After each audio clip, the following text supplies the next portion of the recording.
சேகரமும் கைகொட்டும் செஞ்சர் பெருவாக்கும் வீடும் பெருக்கும் உருவாக்கும் ஆதலால் வானோரும் ஆணை முகத்தானை காதலால் கூப்புவது முகை உலகம் யாவையும் தாமுல வாக்களும் நிலைபெறுத்தலும் நீக்கலும் நீங்களா அழகிலா விளையாட்டுடையர் அவர் தலைவர் அன்னவர்க்கே சரணாங்களே நித்தம் எழுந்தருளி இன்னும் கொஞ்சம் சம்பளிக்கலாம் வடிவேலையாங்க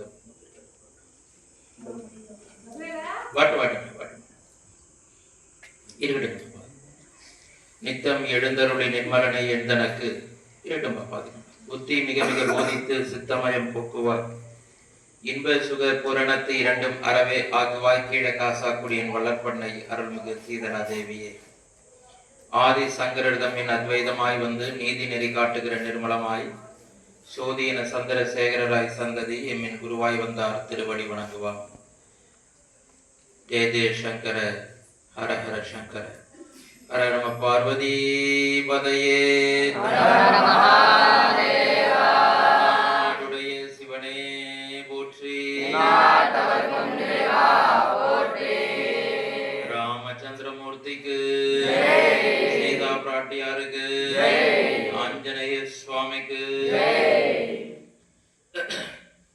எல்லாம் வல்ல ஒன்றாய் உடனாய் வேறாய் இருந்து அருள் செய்யக்கூடிய சிவபெருமானுடைய அளப்பெரும் கருணையினாலே சுவாமி தயானந்தா கலை மற்றும் அறிவியல் கல்லூரியினுடைய 25ஆம் ஆண்டு விழாவினை முன்னிட்டு நம்முடைய போற்றுதலுக்கும் வழிபாட்டுக்கும் உரிய உலக புகழ்பெற்ற ஆதி விநாயகருடைய ஆலயத்திற்கு முன்பாக சன்னிதானத்திற்கு முன்பாக கம்ப ராமாயணத்தினுடைய தொடர் சொற்பொழிவினை நாம் இன்றைய தினம் 4வது நாளாக சிந்திக்க இருக்கிறோம்.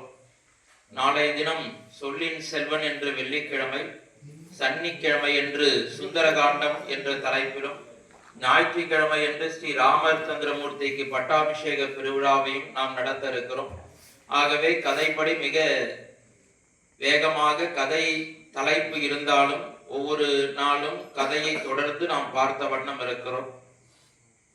அன்பிற்கினிய பாடசாலை சேர்ந்த வித்தியார்த்திகளே, போற்றுதலுக்கும் வழிபாட்டுக்கும் உரிய ஸ்வர்ணவல்லி அம்பாள் சமேத முக்தீஸ்வரருடைய வேத சிவாகம வித்யா பீடத்தினுடைய குரு முதல்வர் சிவஸ்ரீ அண்ணா அவர்களுடைய பொன்னார் திருவடிகளை வணங்கி மகிழ்கின்ற இந்த பாடசாலை சேர்ந்த வித்தியார்த்திகள் அனைவருக்கும் ஆங்காங்கே இருக்கின்ற தாய்மார்கள் பெரியோர்கள் அத்தனை பேரையும் முதற்கண் வணங்கி மகிழ்கின்றேன்.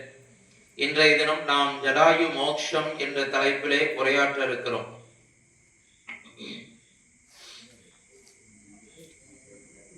அன்பிற்கினிய வித்தியார்த்திகளே, நேற்றைய தினம் நாம் எங்கே சொற்பொழிவை நிறுத்தினோம் என்று சொன்னால், ராமச்சந்திரமூர்த்தி, சீதா பிராட்டியார், லக்ஷ்மண சுவாமி இந்த மூவரும் தண்டகாரண்யம் என்ற பகுதியிலே 7:15 ஆரம்பிச்சிருக்கோம், 8:15 நிறைவு பண்ணிடுவோம். 1 hour. தண்டகாரண்யம் என்ற பகுதியிலே அந்த மூவரும் தங்கி இருந்தார்கள். அதோடு நாம கதை பகுதியை நிறுத்தினோம். கொஞ்சம் லைட்டா வைங்க, கொஞ்சோண்டு நூலட இல்லாட்டி சத்தம் வரும். இந்த தண்டகாரண்யம் என்ற பகுதி என்பது அசுரர்கள் ஒரு பக்கம் வாழ்ந்திருந்தாலும் கூட அங்கே முனிவர்களும் கொஞ்சம் கம்மி பண்ணுங்க, யோகிகளும் ஞானிகளும் அந்த இடத்திலே நிரம்ப இருக்கின்ற பகுதி தண்டகாரண்யம். ஏன் அதற்கு தண்டகாரண்யம் என்று பெயர் வந்தது என்று சொன்னால், தசரத சக்கரவர்த்தியுடைய முன்னோர்களிலே தண்டன் என்று ஒருவன் இருந்தான். அவன் ஒரு மூடன். அந்த மூடன் என்ன செய்தான்னா, அதுக்கு ஒரு பெரிய கதை இருக்கு. சுக்கராச்சாரியார் சாபம் காரணமாக அந்த தண்டன் எரிந்து சாம்பலான அந்த பகுதி தண்டகாரண்யம். ஆரண்யம்னா காடு அப்படின்னு அர்த்தம். சரி, இந்த தண்டகாரண்யத்துல ராமச்சந்திரமூர்த்தியும் சீதா பிராட்டியாரும் லக்ஷ்மண சுவாமியும் மிகச் சரியாக கம்பனுடைய பாடல் வரிபடி சொல்ல வேண்டும் என்று சொன்னால் 10 ஆண்டுகள் இந்த தண்டகாரண்யத்திலே அவர்கள் இருக்கிறார்கள். இந்த 10 ஆண்டுகள் அவர்கள் இருந்த கதையை நாம ஒரு 15 நிமிஷத்துக்குள்ள அத்தனை கதையும் பார்க்க போறோம். நிறைய கதை பகுதி இருக்கு. நிறைய முனிவர்களையும் ஞானிகளையும் யோகிகளையும் சந்திக்கிறார் ராமச்சந்திரமூர்த்தி. யார் முனிவர்கள்னா, முதல்ல அகஸ்திய முனிவரை சந்திக்கிறார். அகஸ்திய முனிவரை சந்தித்து உலகம் போற்றும் ஆதித்ய ஹிருதயம் என்ற அகத்திய முனிவர் முதலிலே ராமச்சந்திரமூர்த்திக்கு ஆதித்ய ஹிருதயம் என்ற அந்த மந்திரங்களை எல்லாம் அவருக்கு உபதேசம் செய்கிறார். அவற்றை பெற்று சுவாமி சூரிய குலத்திலே தோன்றிய ராமச்சந்திரமூர்த்தி ஆதித்ய ஹிருதயம் என்ற அற்புதமான சூரிய பகவான் அப்படி உதிக்கின்ற பொழுது சொல்ல வேண்டிய அந்த மந்திரங்களை எல்லாம் சொல்லி காட்டிலே 10 வருஷம் நிம்மதியா சுவாமி இருக்க. இன்னும் சொல்ல போனோம்னா அரண்மனையில இருப்பதை விட இந்த தண்டகாரண்யத்திலே 10 ஆண்டுகள் ராமச்சந்திரமூர்த்தியும் சீதா பிராட்டியாரும் லட்சுமண சுவாமியும் மிகவும் மகிழ்ச்சியாக இருந்தார்கள். அங்கே அகத்திய முனிவர்கிட்ட சந்திக்கும் போது அவர் ராமனுக்கும் லட்சுமண சுவாமிக்கும் நிறைய அஸ்திரங்களையும் எப்படி பிரயோகப்படுத்துகின்ற முறை இவற்றையெல்லாம் அவர் சொல்லிக் கொடுக்கிறார். அது மட்டுமல்ல, அத்திரி முனிவர் அனுசுயா தேவி, நிறைய முனிவர்கள் இருக்கு, நம்ம ஒரு முக்கியமானது மட்டும்தான் பார்க்கிறோம். அத்திரி முனிவர் அனுசுயா தேவியை சந்திக்கின்றார்கள். இந்த அத்திரி முனிவர் அனுசுயா தேவி இருவரையும் சந்திக்கின்ற பொழுது அவருடைய அந்த குடிலிலே வருகின்ற பொழுது சீதை மாதா அவரை போற்றி வணங்க அந்த அனுசுயா தேவி என்ன செய்கிறாள், தன்னிடம் இருக்கின்ற நகைகளை எல்லாம், அவன் அப்பாத்திலிருந்து கொடுத்த சீதனம் போல இருக்கு, அந்த நகைகளை எல்லாம் சீதை மாதாவுக்கு போட்டு அழகு பார்க்கிறார். அப்படி அழகு பார்த்த உடனே சீதை மாதா, சரி மாதா நான் விடைபெறுகிறேன்னு எல்லாத்தையும் கட்டி கொடுத்த உடனே, வேண்டாம் சீதா, என்னுடைய நினைவாக இவற்றை நீயே வைத்துக்கொள் அப்படின்னு சொல்லிட்டு அந்த சீதை மாதா கேட்காமலேயே ஒரு வரத்தை கொடுக்கிறார். என்ன வரம்னா, சீதா நீ உன்னுடைய கணவனை பிரிந்திருக்கின்ற காலத்திலே உனக்கு தாகம் எடுக்காது, பசி எடுக்காது, தூக்கம் வராமல் இருக்கின்ற துன்பத்தினால் வருகின்ற நோய், அந்த மன அழுத்தம் எதுவும் இல்லாமல் நீ இருப்பாய்ன்னு கேட்காமலேயே வரத்தை கொடுக்கிறாள் அனுசுயா தேவி. இது எதை காட்டுகிறது என்று சொன்னால், பின்னால் என்ன நடக்க போகிறது என்ற கதையினுடைய அம்சத்தை முன்னால் சொல்வதை போல அனுசுயா மாதா இந்த வரத்தை தருகிறார். அன்பு பெரியோர்களே, இந்த அனுசுயா தேவி, வடிவேலன் எங்கன்னா இருக்காங்க, வடிவேலன், அனுசுயா மாதா என்ன செய்கிறார்னா கேட்காமலேயே வரத்தை கொடுக்கிறார். அப்படி கேட்காமலேயே கொடுக்கின்ற பொழுது அந்த சீதைக்கு ஒரு பயம் வருகிறது. ஏன் அந்த அம்மா இப்படி சொன்னா, கணவரை பிரிந்திருக்கின்ற காலத்துல உனக்கு தாகம் எடுக்காது, பசி தூக்கம் இதனால் தொந்தரவு வராது அப்படின்னு சொன்னாலே எதற்காக சொன்னார் என்று மனதுக்குள்ள ஒரு சின்ன வருத்தமும் இருக்கிறது. இவற்றை கொடுத்து மகிழ்கிறார். அது ஒரு பக்கம் இருக்கட்டும். இந்த நகைகளோடு சென்று பர்ணசாலையிலே தங்குகிறார். நடுவுல இந்த 10 ஆண்டுகள் சரபங்கர் என்ற முனிவர் முக்தி பெறுகிறார் ராமச்சந்திரமூர்த்தியினுடைய அருளினாலே. அப்ப லட்சுமண சுவாமியிடம் ராமச்சந்திரமூர்த்தி சொன்னாராம், லக்ஷ்மணா, நாம காட்டுக்கு வரத பத்தி நீ ரொம்ப கோபப்பட்டாயே லட்சுமணா, நாமல் அப்படி காட்டுக்கு வராமல் இருந்திருந்தால் இந்த ஆதித்ய ஹிருதயம் என்ற உயர்ந்த மந்திரத்தை நாம் அகத்திய முனிவரிடமிருந்து எப்படி பெற்றிருக்க முடியும்? இந்த சரபங்க முனிவருடைய இந்த கண்முன்னே முக்தி அடைகின்ற அந்த வாய்ப்பு எப்படி கிடைத்திருக்கும்? கபந்தன் என்று அதுக்கு ஒரு பெரிய கதை இருக்கு. தேவலோகத்தில் இருக்கிற அந்த யக்ஷன், அந்த யக்ஷன் இங்கே அரக்கனாக இருக்கிறான். அவனை சுவாமி 2 கரங்களையும் வெட்டி வீழ்த்துகிறார். அந்த கபந்தன் சாப விமோசனம் பெற்று மேலோகம் செல்கிறான். இந்த காட்சியெல்லாம் இருக்கு. இந்த கபந்தன் ஒரு 11 பாடல்கள் தமிழ்ல சொல்றார் கம்பர். இந்த 11 பாடல்களை படிக்கிறதுக்கு சொல்றதுக்கு அவ்வளவு சுவையா இருக்கும். நாம அதுல ஒரே ஒரு விஷயத்தை மட்டும் சொல்லிட்டு அடுத்த கதைக்கு போறோம். சமஸ்கிருதத்துல மகாபாரதத்துல பீஷ்மாச்சாரியார் கடைசி காலத்துல அம்பு படுக்கையில இருக்கின்ற பொழுது திருமாலை போற்றி விஷ்ணு சரஸ்வர நாமம் என்ற திருமாலுக்குரிய அற்புதமான விஷயத்தை அவர் உலகத்திற்கு அருளினார். அதற்கு ஒப்பானது இந்த கபந்தனுடைய இந்த 11 பாடல்கள். அவர் என்ன சொல்றார் கபந்தன், ராமா, நீ மட்டும் இந்த காட்டுக்கு வராமல் இருந்திருப்பாயானால் நான் எந்த அளவுக்கு மோட்சம் பெற்றிருக்க முடியும்? என்னுடைய சாபம் நீங்கி இருக்காது. அது மட்டுமல்ல ராமா, நீ வந்ததனாலே மனுநீதி வாழ்கிறது. கபந்தன் சொல்றான், மனுநீதி வாழ்றதான். மனுநீதினா நாம நினைச்சுக்கிற மாதிரி அதுல தவறான அர்த்தம் இல்ல. வடிவேல், நான் ஒரு நிமிஷம் நேத்திக்கு வச்ச மாதிரி வச்சிருக்கேன். அதனால் மனுநீதி வாழ்ந்தது என்று சொல்லுகிறார். மனுநீதி வாழ்கிறது. தர்மம் வாழ்கிறது, அறம் வாழுகிறது. இப்படியே சொல்லிக்கொண்டே வருகின்ற அந்த கபந்தன் ஒரு இடத்துல ரொம்ப சிறப்பா சொல்றான், ராமா நீ இந்த காட்டுல இந்த தண்டகாரண்யத்திலே 10 ஆண்டுகள் வாழ்ந்ததுனாலே பசுமாடு வாழ்ந்தது என்று கடைசியாக முடிக்கிறான். நமக்கெல்லாம் ஒரு பெரிய ஆச்சரியமாக இருக்கும், இது என்ன கருத்து? இது ராமச்சந்திரமூர்த்தி 10 ஆண்டுகள், நமக்கு கிருஷ்ண பரமாத்மா கதை என்ன தெரியும்? அவர் மாடு மேய்க்கின்ற கண்ணனாக, ராஜகோபாலனாக, கையிலே சாட்டையை வைத்திருப்பவனாக, மன்னார்குடியிலே ராஜகோபால சுவாமி இருக்கிறார், கீழே நாட்டு பசுமாடு எல்லாம் பகவான பார்த்து இருக்கிற வண்ணம் இருக்கு. அப்ப லார்டு கிருஷ்ண பரமாத்மாவோடு பசுமாடு நேரடியாகவே தொடர்புடையது. ஆனால் ராமச்சந்திரமூர்த்தி கதையில எப்படி உட்காந்துங்களா? எனக்கு ஏன் மறைஞ்சு உட்காந்து எனக்கும் நல்ல ஆடியன்ஸ் நிறைய இருக்கிற மாதிரி இருக்கும். ராமச்சந்திரமூர்த்தியினுடைய வரலாற்றிலே எங்கே பசுமாடு வருகிறது என்று சொன்னால், இந்த தண்டகாரண்யத்தில் இருக்கிற இந்த 10 ஆண்டுகள் ராமச்சந்திரமூர்த்தி பசுமாட்டை காப்பாற்றுகிறார். என்னுடைய அன்பிற்கினிய பாடசாலை சேர்ந்த வித்தியார்த்திகளே, தாய்மார்களே, பசுமாட்டிலே அப்படி என்ன சிறப்பு இருக்கு? அடியன் சொல்ல வேண்டியதில்லை. பின்பக்கம் அற்புதமான கோசாலையை நம்முடைய போற்றுதற்குரிய குரு முதல்வர் அமைத்திருக்கிறார். ஒரே ஒரு பசுமாட்டை வச்சுட்டு நாங்க படாத பாடு 2 பேரும் நாக்கு தள்ளி போறது. பசுமாட்டை வச்சுட்டு அதை பராமரிக்கிறதுக்குள்ள வக்கீல் வாங்குறதுக்கு பெரிய போராட்டமா போறது. ஆனா இத்தனை பசுமாடுகளை நம்ம அண்ணா நம்முடைய பாடசாலை சார்பாக நிர்வகித்து வருகிறார் என்று சொன்னால், அண்ணாவுக்கு மனமார்ந்த நன்றி மலர்களை நாம நமஸ்காரமாக தெரிவித்துக் கொள்கிறோம். ஒரு பசுமாடு வைக்கிறதுக்கே அதுக்கு எப்ப புண்ணாக்கு வைக்கணும், தவிடு எப்ப வைக்கணும், அது வலு அடிச்சதுன்னா அதுக்கு செனவூசி போடுறதா, காலை, இப்படி நிறைய விஷயங்கள் எல்லாம் இருக்கு. பார்த்து பார்த்து கண்ணை இமைப்பா காப்பது போல பசுமாட்டை காக்கணும். என்னுடைய அன்பிற்கினிய தாய்மார்களே, பெரியோர்களே, உலகத்திலேயே மிகவும் சிறந்த ஒரு பிராணி, இந்த உலகத்திலேயே ஒரு உயிரினம் இருக்கிறது என்று சொன்னால் அது கோமாதா என்று சொல்லக்கூடிய பசுமாடு மட்டும்தான். ஏன் சார் அப்படின்னு சொன்னா, பசுமாடுதான் நமக்கு எல்லாவற்றையும் தருகிறது. சிவபெருமானுக்கு அபிஷேக பிரியர், பால், நெய், தயிர், கோமியம், கோசலம், இந்த 5ஐயும் சேர்த்து பஞ்சகவ்யம், இந்த பஞ்சகவ்யத்தினாலே சிவபெருமானுக்கு அபிஷேகம் செய்தால் எல்லாவற்றையும் வாரி வாரி பகவான் கேட்காமலேயே பேங்க்ல டெபாசிட் பண்ணிடுவானா. பஞ்சகவ்யத்தினால அபிஷேகம் பண்ணா.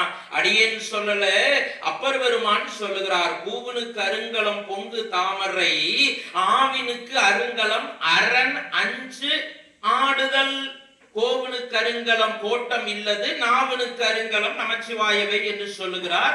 ஆக பசுமாட்டினுடைய இந்த பஞ்சகவ்யம் என்பது சிவபெருமானுக்கு உயர்ந்த அபிஷேக பொருள். அது மட்டுமல்ல, சைவர்களுடைய அடையாளம் என்பது திருநீரு.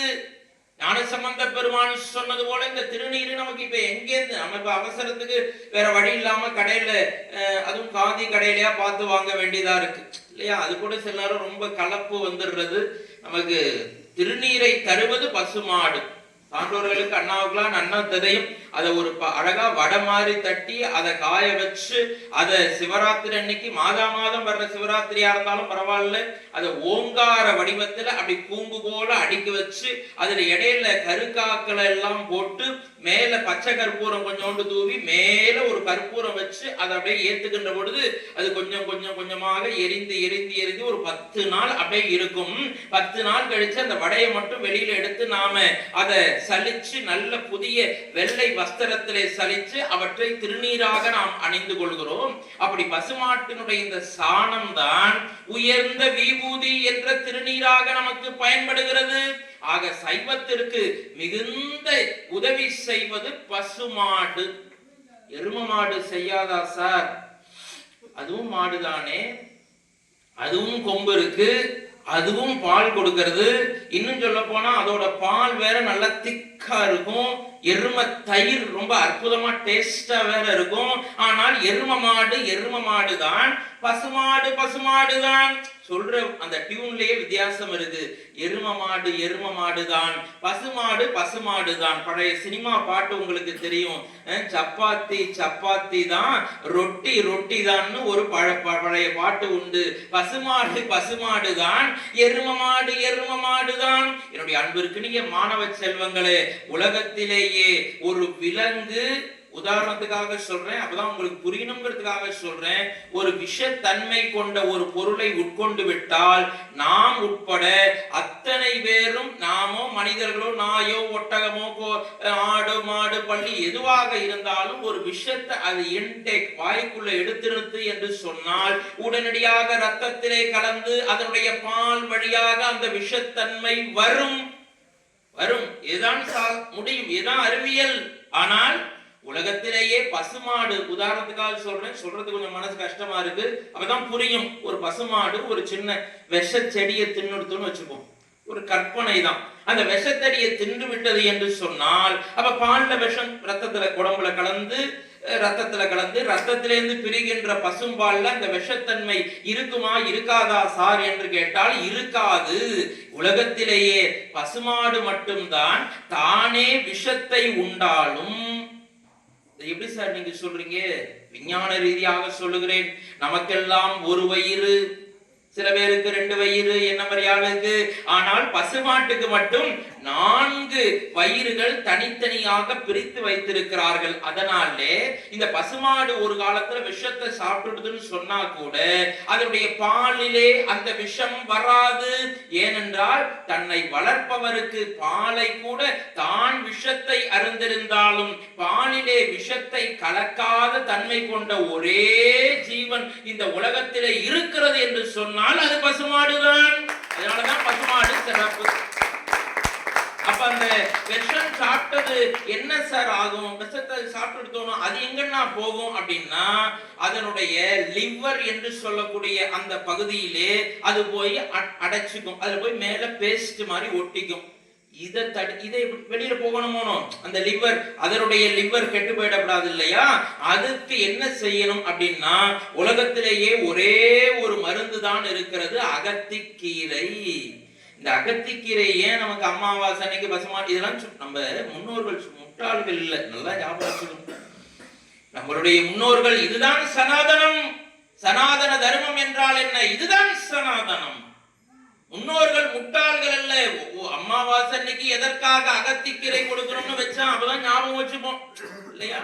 பிதர்களுக்கு வழிபாடு செஞ்சுட்டு அன்னைக்கு அகத்திக்கீரையை கொடுப்பது எதற்காக என்று சொன்னால் அந்த பசுமாடு அகத்திக்கீரையை சாப்பிடுகின்ற பொழுது நான் ஏற்கனவே சொன்னேன் அன்பு பிள்ளைகளே, அந்த விஷம் தன்மை கொண்ட அந்த மேல ஒட்டின் இருக்கும் இல்லையா லிவர், அதுல இருந்து அந்த அகத்திக்கீரை மட்டுமே விஷத்தை சாணத்தின் வழியாக வெளியிலே தள்ளுகின்ற ஆற்றல் உடையது அகத்திக்கீரை. அதனாலதான் அகத்திக்கீரையை அமாவாசை மாசத்துக்கு ஒரு நாள் கொடுத்தா போதும். அது ஒரு மெடிசன் மாதிரி, ஒரு ட்ரீட்மெண்ட் மாதிரி அந்த பசுமாட்டுக்கு.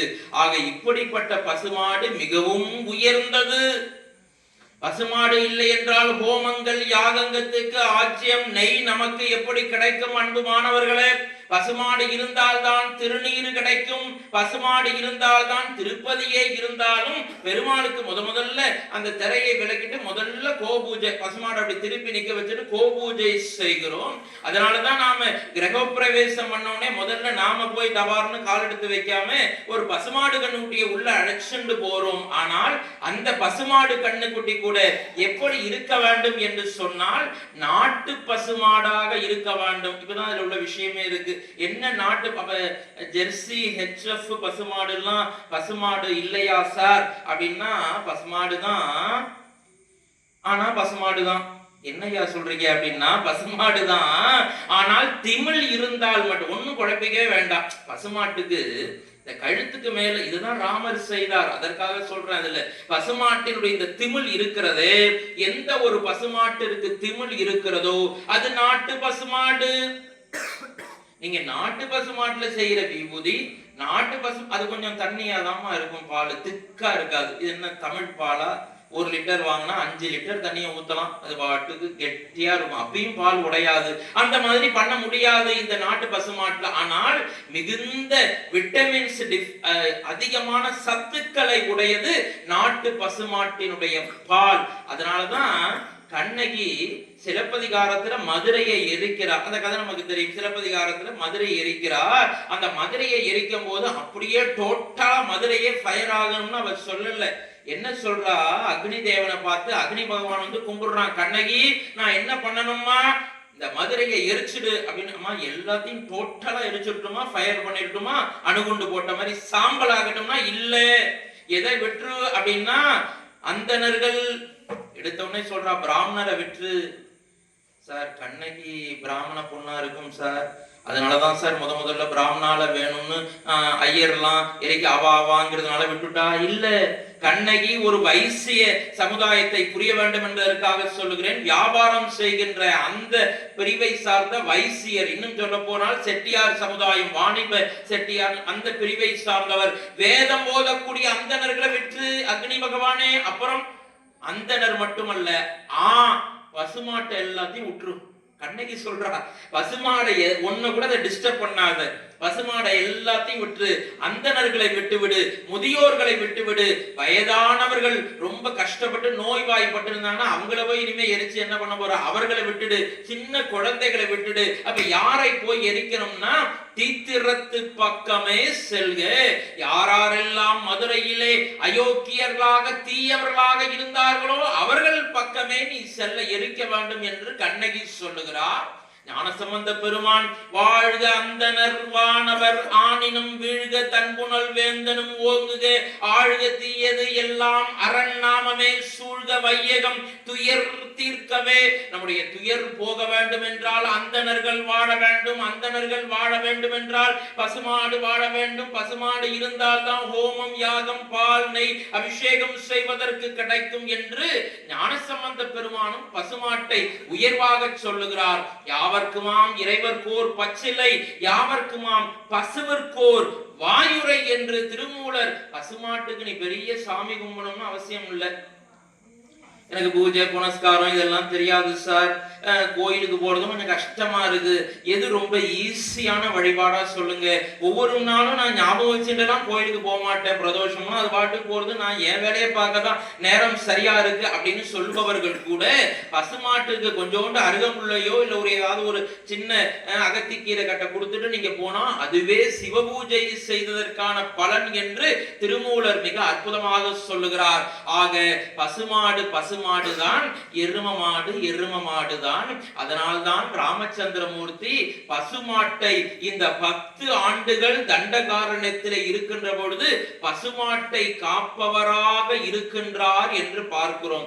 தாய்மார்களே, உங்களுக்கு தெரியாததல்ல, பசுமாட்டினுடைய சாணத்தை எடுத்து அதிகாலையில எழுந்திருச்சு புலர்வதற்கு முன்பாக, சூரியன் உதிக்கிறதுக்கு முன்னாடி அப்படின்னு இருக்கு, ஆனா என்ன பண்றது, 8 மணிக்காவது பரவாயில்ல வாசல்ல சாணம் தெளிச்சு கோலம் போட்டு புலர்வதன் முன் அழகிட்டு மெழுகிட்டு பூமாலை புனைந்து ஏத்தி புகழ்ந்து பாடி சங்கரா ஜெய போற்றி போற்றி என்றும் அனல் புனல் செஞ்சடையும் ஆதி என்றும் அப்பர் பெருமான் திருவாரூரிலே பாடுகிறார். அந்த வாசல்ல நல்லா கூட்டி அதுல சாணத்தை நன்னா கரைச்சு சாணி தெளிச்சு அதுல ஒரு சின்ன கோலம் போட்டு அதுல ஒரு பூவோ அருகம்புல்ல வச்சாதான் அப்பாடான் இருக்கும்.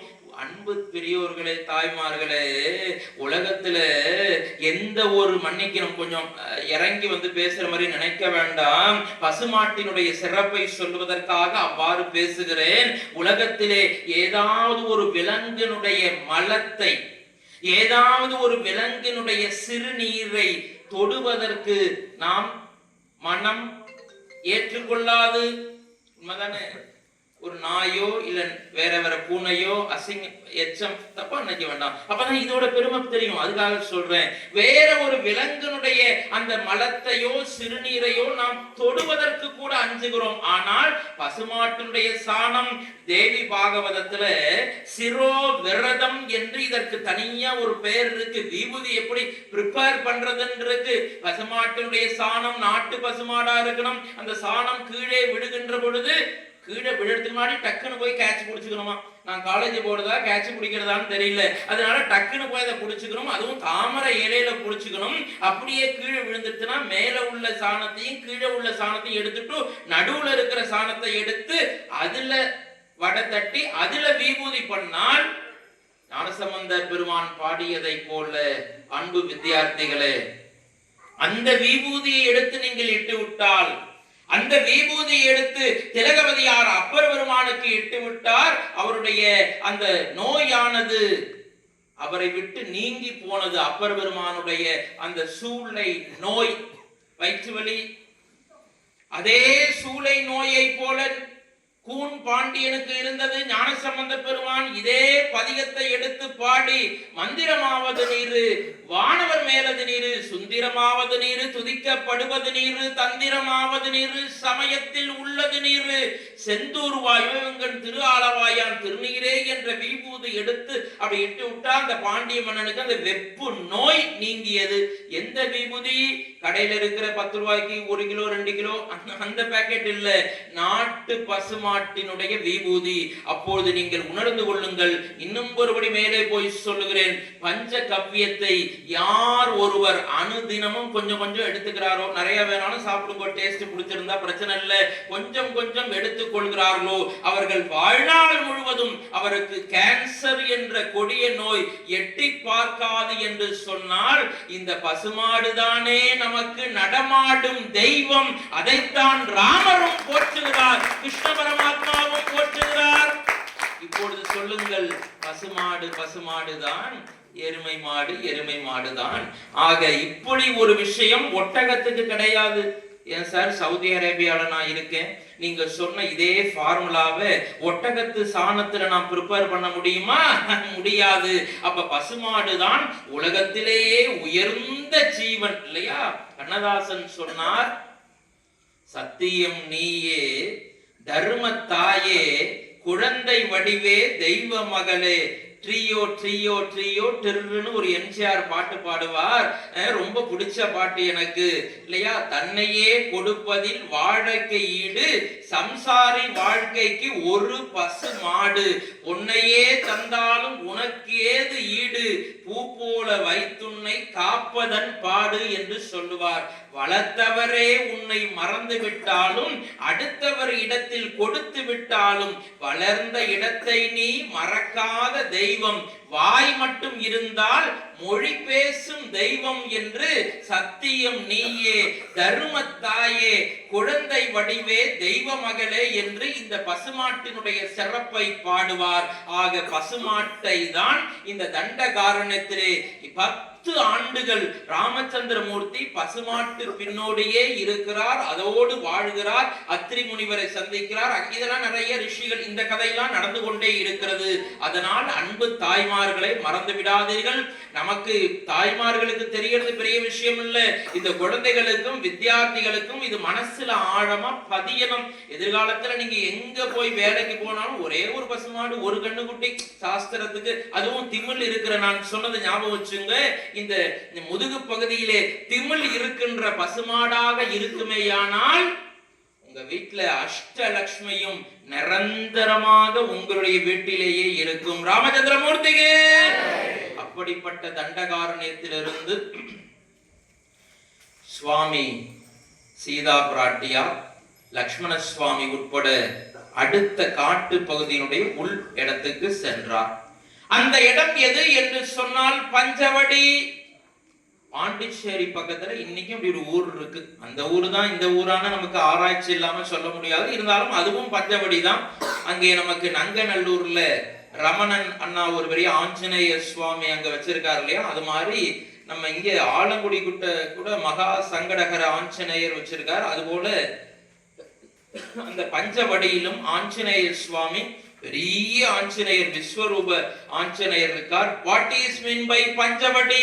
பாஞ்ச் என்றால் 5.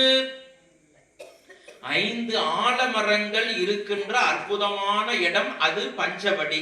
அந்த இடத்திற்கு ராமச்சந்திரமூர்த்தியும் சீதா பிராட்டியார் லக்ஷ்மண சுவாமியும் மூவரும் உள்ளே போகிறார்கள்.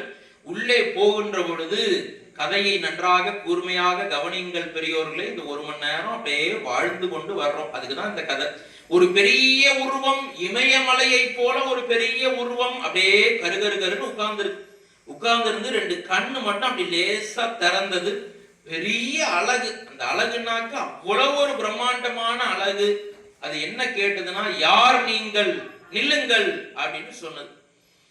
அப்பதான் நம்ம தலைவர் உள்ள என்ட்ரி ஆகிறார். அவர் பெயர் ஜடாயு சுவாமி. ஜடாயு, இதுக்கு ஒரு பெரிய கதை இருக்கு. காசி வினதை, அதுல கருடன் வந்தார், அதுல சம்பாதி வந்தார். சம்பாதிக்கு இப்படி 2 குழந்தை, இவாளுடைய வகையில இந்த ஜடாயு வர்றார்.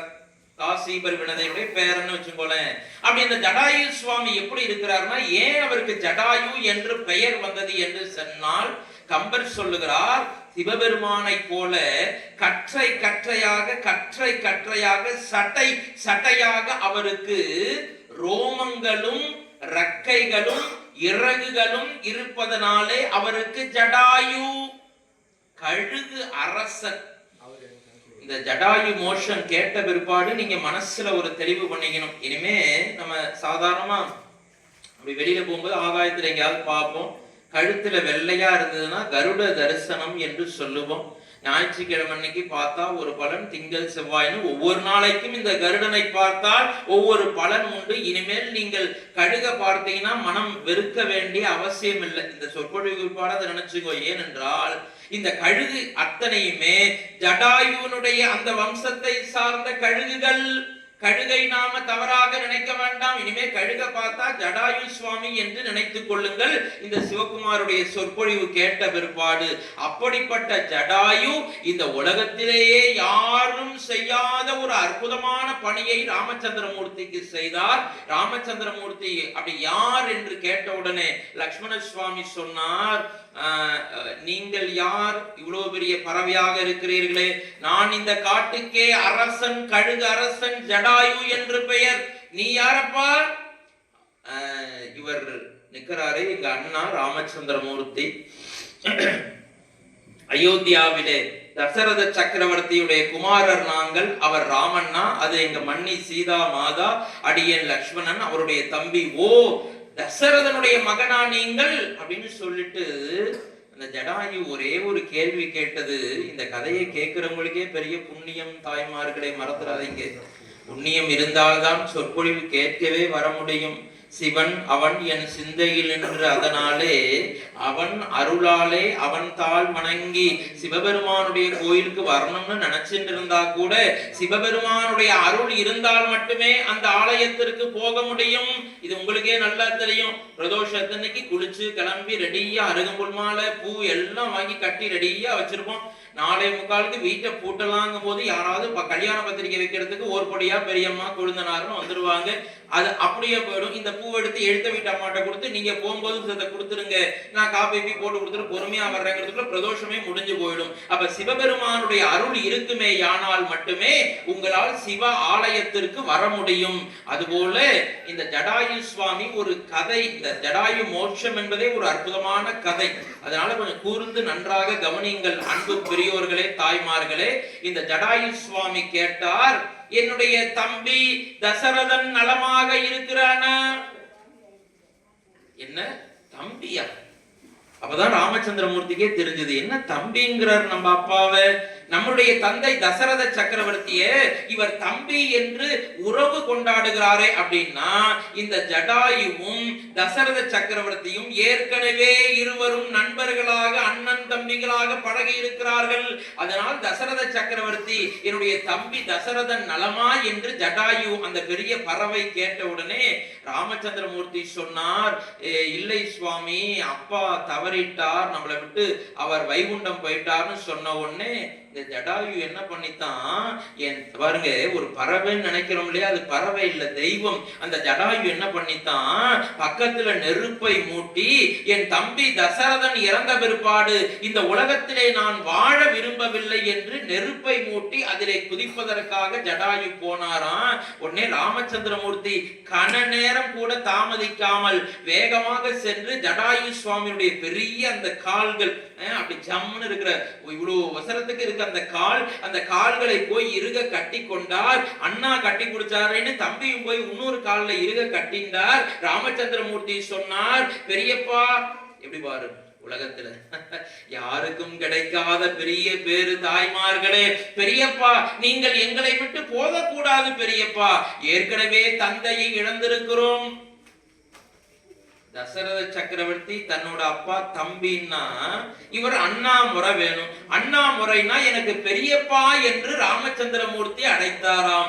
அன்பு பெரியோர்களே, தாய்மார்களே, உலகத்திலே இப்படி ஒரு பறவையை கூட ராமச்சந்திரமூர்த்தி பெரியப்பா என்று உறவு முறை வைத்து அழைத்தான் என்று சொன்னால் இது எப்படிப்பட்ட உயர்ந்த காப்பியம் என்பதை எண்ணி பார்க்க வேண்டும். பெரியப்பா, நீங்கள் எங்களுக்காக உயிர் வாழ வேண்டும் பெரியப்பா. ஏற்கனவே தந்தையை இழந்து விட்டோம் பெரியப்பா, இப்பொழுது நீங்களாவது எனக்கு ஆசி கூற வேண்டும் என்று ராமன் அந்த கழுகு அரசனுடைய பாதத்தை இறுக பற்ற அந்த கழுகரசன் ஜடாயு சுவாமி ரெண்டு பக்கத்திலும் ரெண்டு தன்னுடைய ரக்கையினால் ராம லக்ஷ்மணரை இறுக அணைத்து கொண்டார். அதனுடைய அழகுனால பெரியப்பான் வேற ராமன் சொல்லிட்டார் இல்லையா. எப்படிப்பட்ட உயர்ந்த உணர்ச்சி மிகுந்த ஒரு அற்புதமான செய்தி பெரியப்பா என்று சொன்ன உடனே அந்த ஜடாயு சுவாமி தன்னுடைய ரக்கையினால ரெண்டு பேரையும் அப்படி கையினால தட்டி கொடுத்தாராம். பெரிய அழகுனால அப்படி உச்சி முகர்ந்து லேசா அப்படி ராமனை கொத்தி பார்த்து உச்சி முத்தம் கொடுத்தாராம். அந்த ஜடாயு சொன்னார், ராமா ஒரே ஒரு விஷயத்தை ஞாபகம் வச்சுக்கோ ராமா, நீ தண்டகாரண்யத்துல இருந்தது மாதிரி இந்த பஞ்சவடியில இருக்க முடியாது. ஏன் பெரியப்பா? தண்டகாரண்யத்துல ரிஷிகள் ஞானிகள் யோகிகள் இருந்தார்கள், எந்த பிரச்சனையும் இல்லை. இந்த பஞ்சவடி என்பது அரக்கர்கள் மிகுந்த சூழ்ச்சி நிரம்பிய இடம், அரக்கர்கள் மிகுதியாக வாழுகின்ற இடம். அதனால் ராமா முதல்ல எச்சரிக்கிறார், ராமா எக்காரணத்தை கொண்டும் சீதையை தனியாக விட்டுவிட்டு நீயும் தம்பி லக்ஷ்மணனும் தனியா எங்கேயும் சென்று விடாதீர்கள், உத்தரவு பெரியப்பா என்று சொல்லிவிட்டு இருவரும் அந்த பஞ்சவடிக்கு போகிறார்கள். அந்த பஞ்சவடியிலே அழகான ஒரு குடிசையை, ஒரு பர்ணசாலையை லக்ஷ்மண சுவாமி அமைத்து கொடுத்தார். இந்த ராமச்சந்திர மூர்த்தியும் சீதை மாதாவும் அதிலே தங்குகிறார்கள். வழக்கம் போல் லக்ஷ்மண சுவாமி அண்ணாவையும் அண்ணியையும் அண்ணனையும் அண்ணியையும் தன்னுடைய தாய் தந்தைக்கும் மேலாக கருதுகின்ற லக்ஷ்மண சுவாமி வழக்கம் போல் வில்லை வைத்து கொண்டு காவல் புரிந்தார். இப்படி இவர்கள் இருக்க நாம கொஞ்சம் இலங்கையிலிருந்து வருவோம். இலங்கையை ஆண்டு கொண்டிருப்போம். இவங்க அந்த பஞ்சவடியில இருக்கட்டும், ஒரு 5 நிமிஷம் அங்க போயிட்டு வந்துருவோம் கதைக்கு. இலங்கையை ஆண்டு கொண்டிருப்பவன் ராவணேஸ்வரன். அற்புதமான கலைஞன். கலைஞன் சொன்னா தப்பான்னு கூடாது, பெரிய கலைகளை எல்லாம் உடையவன். நிறைய மனைவிகள் அவனுக்கு. ரேஷன் கார்டு ஒண்ணு மட்டும் இல்லை, 10-15 ரேஷன் கார்டு வச்சுருக்கான். குடும்ப தலைவர்னு ராவணன் இருக்கு. மொதல் ரேஷன் கார்டுல மட்டும் மண்டோதரின்னு பட்டத்து அரசியோட பேரு. மீதி நிறைய ரேஷன் கார்டு வச்சிருக்கான். ஒரு 25-50 மனைவிகள் அவனுக்கு, ராவணனுக்கு. பெரிய சிவபக்தன். ஆனா அவன் என்ன பண்றான்னா கொஞ்சம் ஆணவம் அதிகம். ஒரு நாள் கைலாய மலைக்கு அப்படி புஷ்ப விமானத்துல பயணம் செய்யறான். கைலாய மலை அப்படி லேசா தட்டுனது. வரும்போது டிராபிக் ஜாம் ஆகுற மாதிரி கீழே பார்த்தான் கைலாய மலை. என்ன நினைச்சான், எவ்வளவு பெரிய சிவபக்தன்கிறதுக்காக சொல்றேன், சிவபெருமான் இருக்கின்ற இந்த கைலாய மலை என்னுடைய இலங்கை மாநாட்டுக்கு பக்கத்துல தானே இருக்கணும். இதுன்னா இந்தியாவில எங்கேயோ ஒரு இடத்துல இருக்கு. காஷ்மீர்ல இருந்து இப்ப அப்படித்தானே இருக்கு, காஷ்மீர்ல இருந்து அஸ்ஸாம் பகுதி வரைக்கும் அங்கே இருந்து ஆரம்பிக்கிறது. இமயமலை பெருசு. பகவானா பார்த்து நமக்கு ஒரு பெரிய பாதுகாப்பு கொடுத்திருக்கான் சுவாமி. இல்லாட்டி சைனாக்காரன்ட்டு இருந்து எவ்வளவு எத்தனை பேருக்கு காம்பவுண்ட் சுவர் கட்டுறது.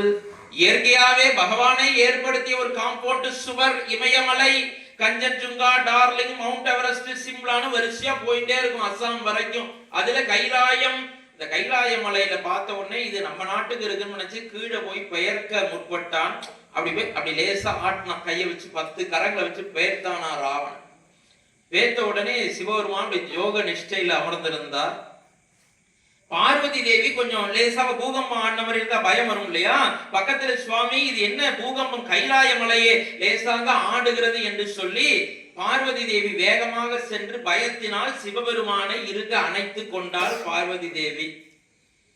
சிவபெருமான் ரொம்ப மகிழ்ச்சி அடைந்தார். ராவணா, உன்னால ஆன உருப்படியான காரியம் இதுதான் தான் நினைச்சிருப்பாரு போல இருக்கு. மிகவும் மகிழ்ச்சி அடைந்தார் சிவபெருமான். கீழே பார்த்தார் ராவணன் அப்படி பேத்து எடுத்துன்னு இருக்கான். இன்னும் ஒரு 10 நிமிஷம் விட்டா கைலாய மலையை பேத்து எடுத்து இலங்கைக்கு கொண்டு போயிருப்பான் போல இருக்கு. தன்னுடைய வலது கட்ட வரலால லேசா ஒரு அழுத்தினார். ராவணன் உள்ளே மாட்டிக்கொண்டான். மாட்டிக்கொண்ட ராவணன் என்ன பண்றான், இவர்கிட்ட இருந்து எப்படியாவது தப்பிக்கணுமே. அவருக்கு எதிராக ரொம்ப பிடிச்சதுன்னு நினைச்சான். சிவபெருமானுக்கு ரொம்ப பிடிச்சது பஞ்சகவ்ய அபிஷேகம்னு இப்பதான் சொன்னோம். அதோட ரொம்ப பிடிச்சது சிவபெருமானுக்கு சாமவேதம். சாமவேதம் பாடினா சிவபெருமான் கேட்டுட்டே இருப்பாராம். அடியேன் சாமவேதம் ஆனா ஒரு அக்ஷரம் தெரியாது, தமிழ் பேச வந்தாச்சு. ராமச்சந்திரமூர்த்திக்கு சிவபெருமான் சாமவேதம் யார் ஓதுகிறார்களோ அதை கேட்டு மிகவும் மகிழ்ச்சி அடைவார். இவன் என்ன பண்ணா ராவணன், அப்போ போய் எங்க வீணெல்லாம் எடுக்கிறதுன்னு 2 தலையை வெட்டினான். எப்படிப்பட்ட சிவபக்தி பாருங்க. அத 2 வீணையோட ஒரு சுரைக்காய் அடிப்பகுதி மாதிரி வச்சு 10 கரங்கள்ல 2 கரத்தை வெட்டி இடையில ஜாயின் பண்ணி நரம்புகளை எல்லாம் போட்டு சாமகானத்தை இசைச்சான். இந்த சாமகான சப்தம் அப்படியே மேல இருக்கிற தலைவருடைய காதுக்கு போனது. தலைவர் அப்பா இந்த நேரத்திலயும் நம்மளை பத்தி ஒருத்தன் பாடுறானேடான்னு இந்த கட்டவரில் அப்படி அழுத்தி பிடிச்சிருந்தா அப்படி லேசா எடுத்தார். பிரஷர் குறைஞ்சு போச்சு. அழுத்தி பிடிச்சுக்கிறதுக்கும் அப்படி விடுறதுக்கும் விஷயம் இருக்கு இல்லையா? அப்படி விட்ட உடனே இதுதான் சாக்குன்னு ராவணன் வெளியிலே தப்பித்தோம் என்று வந்தான். அப்படிப்பட்ட உயர்ந்த சிவபக்தி உடையவன் ராவணன். ஆனா கொஞ்சம் ஆணவம் பிடிச்சவன். கைலாய மலைக்கு போறான். ஒரு முறை போயிட்டு வரும்போது அங்க நந்தியம்பெருமான் இருந்தார். நந்தியம்பெருமான நம்ம யாரையுமே உடலை கேலி பேசப்படாது, அதெல்லாம் ஞாபகம் வச்சுக்கணும். இது ஒரு பெரிய வாழ்க்கை பாடம். விநாயக பெருமானுடைய சங்கடகர சதுர்த்தி கதையே, சங்கடகர சதுர்த்தி அன்னைக்கு எதற்காக நிலவை பார்க்க வேண்டும் என்பதே விநாயக பெருமான சந்திரன் கேலி பண்ணா. தொந்தியும் தொப்பையுமா தலைவர் இருக்கார், கோச்சிகா தலைவா நான் சொல்லல, சந்திரன் சொன்னது. அதனால சந்திர பகவான் விநாயகரை பார்த்து கிண்டல் பண்ணாராம். அதனால சங்கடகர சதுர்த்தி கதை வருது. அது போகட்டும். அதனால யாரையும் உருவத்தை பார்த்து நாம் கேலி பேசக்கூடாது. ராவணன் என்ன பண்ணா, இந்த நந்தியை பார்த்துட்டு, என்ன நந்தி ரொம்ப அதிகாரமா உட்கார்ந்து இருக்கிற, மூஞ்சி நந்திய பெருமான் முகம் கால முகம் தானே, ஓ முகத்தை பார்த்தா குரங்கு முகம் மாதிரி இருக்கு அப்படின்னு சொல்லிட்டு சிரிச்சுடுறான். போய் கிண்டல் பண்ணலாமா? நந்திய பெருமான் யார்? சிவபெருமானுக்கு நேரா இருக்கிற பர்சனல் அசிஸ்டன்ட். அவரை போய் பகச்சிக்கலாமா? அவரை போய் குரங்கு முகம் மாதிரி இருக்கணும். நந்திய பெருமான் கோவப்பட்டாடே, அறிவுகட்ட ராவணா, நீ என்னதான் சிவ பூஜை பண்ணி என்ன பலன்டா, என்ன பிரயோஜனம்? என்னை பார்த்து குரங்கு மூஞ்சி என்றா சொன்னாய், இந்த பிடி சாபம் தருகிறேன். யாரை நீ குரங்கு என்று சொன்னாயோ இந்த குரங்கினாலேயே உன்னுடைய இலங்கை மாநகரம் அழிந்து போகும் என்று ஒரு சாபத்தை கொடுத்தார். இது மேல இருக்கிற தலைவனுக்கு தெரிஞ்சு போச்சு, சிவபெருமானுக்கு. அதனால்தான் அவரே இந்த சாபத்தை பூர்த்தி பண்ணி வைக்கிறதுக்காக அனுமானாக வருகிறார் என்று பார்க்கிறோம். இப்படிப்பட்ட உயர்ந்த சிவபக்தன். அவனுக்கு ஒரு தம்பி கும்பகர்ணன், அவனுக்கு அடுத்தது ஒரு தம்பி விபீஷணன். இந்த 3 பேரும் அண்ணன் தம்பி. இந்த கும்பகர்ணன் 6 மாதம் தூங்குவான், 6 மாதம் விழித்திருப்பான். அப்படி ஒரு வரத்தை வாங்கி இருக்கிறான். அதெல்லாம் நம்ம நாளைக்கு பார்க்க போறோம் அந்த கதை. அப்படிப்பட்ட அந்த ராவணனுக்கு ஒரே ஒரு தங்கை இருக்கிறாள். அவள் பெயர் சூர்பனகை. சூர்பனகை என்றால் என்ன அர்த்தம் என்று சொன்னால், அந்த அம்மாவுக்கு நகம் இருக்கு இல்லையா, தாய்மார்கள் கோச்சிக்கப்படாது. இந்த நகம் எல்லாம் ஒவ்வொரு நகமும் முரத்தை போல இருக்குமா அந்த அம்மாவுக்கு. அப்ப பாருங்க, அவ எவ்வளவு பெரிய உருவம் அந்த அம்மா. ஒவ்வொரு இந்த கட்ட விரல்ல இருக்கிற ஒரு நகம் முரம் போல இருந்ததுன்னா, இப்படி ஒவ்வொரு விரல்ல இருக்கிற நகங்களும் முரத்தை போல இருந்ததுன்னா, பாவம் ஆத்துக்கார் அப்படி ஹாய் டார்லிங் தட்டினார்னா பலாருன்னு ஒரு அறை விழுந்துரும் இல்லையா? அவ்வளவு பெரிய நீண்ட முரத்தை போன்ற நகங்களை உடையவள் சூர்பனகை. அந்த சூர்பனகை என்ன பண்ணார்னா, ரொம்ப காம எண்ணம் கொண்டவள். நேரடியா வந்துடுற விஷயத்துக்கு, காம எண்ணம் கொண்டவள் அந்த சூர்பனகை. அந்த சூர்பனகை இந்த பஞ்சவடி காட்டில் அப்படியே அலைந்து திரிகிறாள். அலைந்து திரிந்துன்ற இந்த பஞ்சவடிக்கு வருகின்ற சூர்பனகை ராமச்சந்திரமூர்த்தியும் சீதா பிராட்டியார் இருக்கின்ற இந்த குடிலுக்கு அருகாமையில் வருகிறார். ராமச்சந்திரமூர்த்தி வாசல்ல உட்கார்ந்து இருக்கிறார். பார்த்த உடனே ரொம்ப ஆசைப்பட்டாலாம் இந்த சூர்பனகை. இந்த ராமனை பார்த்து ஆசைப்படாத ஒரு பொண்ணு இருப்பாளா இந்த உலகத்துல? ராமச்சந்திரமூர்த்தியை பார்த்து ஆசைப்பட்டு நான் இவனைதான் உடனே கல்யாணம் பண்ணிக்கணும்னு ஆசைப்பட்டாலாம். இப்ப இருக்கிற பொண்ணு மாதிரி போல இருக்கு. பயங்கர காம எண்ணம் கொண்டவளாக அவள் இருக்கிறார். சினிமாலாம் அப்படிதானே காமிக்கிறான். பார்த்த உடனே உன்னை ஐ லவ் யூன்னு சொல்லியிருப்பேன் அப்படின்னு கதை வருது இல்லையா? இந்த சூர்பனகை எடுத்த உடனே ராமன்ட்ட போய் ஐ லவ் யூ சொல்லி காதலிக்கணும்னு நினைக்கிறா, கல்யாணம் பண்ணிக்கணும்னு ஆசைப்படுறா. நேரா கிட்டக்க போனா ராமச்சந்திரமூர்த்திட்ட. இந்த பெரிய முறை மாதிரியான தான் பயந்துருவார் இல்லையா ராமர். அதனால என்ன மாயாஜாலம் எல்லாம் தெரிஞ்சவர், ராவனுடைய தங்கை வேற. அதனால ரொம்ப அழகான ஒரு அப்சரஸ் மாதிரி, தேவலோகத்து ரம்பா ஊர்வசி மேனகை மாதிரி, திரோத்தமை மாதிரி ஒரு அழகான வடிவம் கொண்டவளாக அவள் உருவத்தை மாற்றிக்கொண்டு ராமச்சந்திரமூர்த்திட்ட போய் என்ன செய்யறா, சுவாமி நான் உங்களை காதலித்து திருமணம் செய்து கொள்ள வேண்டும் என்று ஆசைப்படுகிறேன். ராமச்சந்திரமூர்த்தி அப்படி பார்த்தார். இவருக்கு காட்டுல இப்படி ஒரு இடத்துல ஒரு பொண்ணு, அழகான பொண்ணு நம்மளை பார்த்து கல்யாணம் பண்ணிக்கிறேன்னு சொல்றாளே, அப்படின்னு நினைச்சிருந்த ராமச்சந்திரமூர்த்தி சொன்னார், இல்லம்மா நான் ஏற்கனவே கல்யாணம் ஆயிடுத்து, ஒருவனுக்கு ஒருத்தின்னு வாழ்ந்து கொண்டிருக்கிறம்மா, உனக்கு எனக்கு சரியா வராதுமா, நீ இங்க இருந்து போய்விடு என்று சொன்னார். இல்ல முடியாது சுவாமி, நான் உங்களை கல்யாணம் பண்ணிப்பேன்னு கிட்டக்க வந்து கையை பிடிக்க வந்தால் ராமச்சந்திரமூர்த்தி 2 அடி பின்னாடி போனார். பயம், அவருக்கே பயம் வந்துருது. இப்ப வந்து நேரா கையை பிடிச்சிருவா போல இருக்கு. ரோஜா பூ எடுத்து ஐ லவ் யூ பிப்ரவரி 14 நினைச்சிட்டு ஐ லவ் யூ 143 சொல்லிடுவா போல இருக்குன்னு சுவாமி பக்குன்னு பயந்தார். இவ இங்கிருந்து எப்படியாவது இவளை போக வச்சா தேவலன்னு இருக்கு. பொண்ணா போயிட்டா அவள்கிட்ட போய் சண்டை போட முடியாது, எதுவும் அவளை எதுவும் ஆத்திரப்படுத்த முடியாது, இங்க இருந்து இவளை நகர்த்தி விட்டா போதும்னு ராமச்சந்திரமூர்த்தி நினைச்சார். இந்த செய்தி இந்த பேசிட்டு இருக்கும் பொழுது உள்ள இருந்து சீதை வந்தாள். சீதையை இந்த சூர்பனகை பார்த்தார். அன்பு தாய்மார்களே, கம்பன் சொல்லுகிறான், சொல்வதற்கே கஷ்டமா தான் இருக்கு, இருந்தாலும் சொல்றேன். ராமச்சந்திரமூர்த்தி மீது சூர்பனகை பாட்டா ஆசைப்பட்டா கல்யாணம் பண்ணிக்கணும்னு நினைச்சா அது ஒரு நியாயமானது. ஒரு ஆண் ஒரு பெண் ஒரு ஆண் மீது காதல் கொள்வது.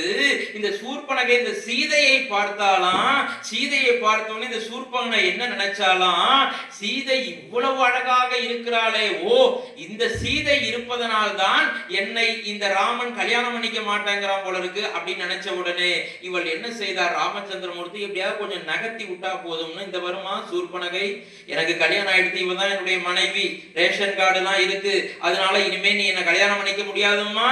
அதோ நிக்கிறான் பார், யாரு, என் தம்பி லக்ஷ்மண சுவாமி, நீ வேணா லக்ஷ்மணன் போய் உன்னுடைய காதல் விஷயத்தை சொல்லுவா. சில இடத்த நாம ரொம்ப வாக்குவாதம் பண்ணாம கொஞ்சம் நவுத்தி விட்டுறணும், அது ஒரு டெக்னிக், வேற வழி இல்லை. அதனால என்ன பண்ணார் ராமச்சந்திரமூர்த்தி, லக்ஷ்மண சுவாமி இருக்காரு என் தம்பி, அவன்கிட்ட போய் நீ உன்னுடைய காதலை தெரிவிப்பான்னு சொல்லிட்டு இவர் கொஞ்சம் நவந்து போயிட்டார். இந்த சூர்பனை அப்படி அழகா வந்து பார்த்தா லக்ஷ்மண சுவாமி ஏதோ மரக்கலைகள்லாம் சரி பண்ணி வெட்டிட்டு இருந்தார்.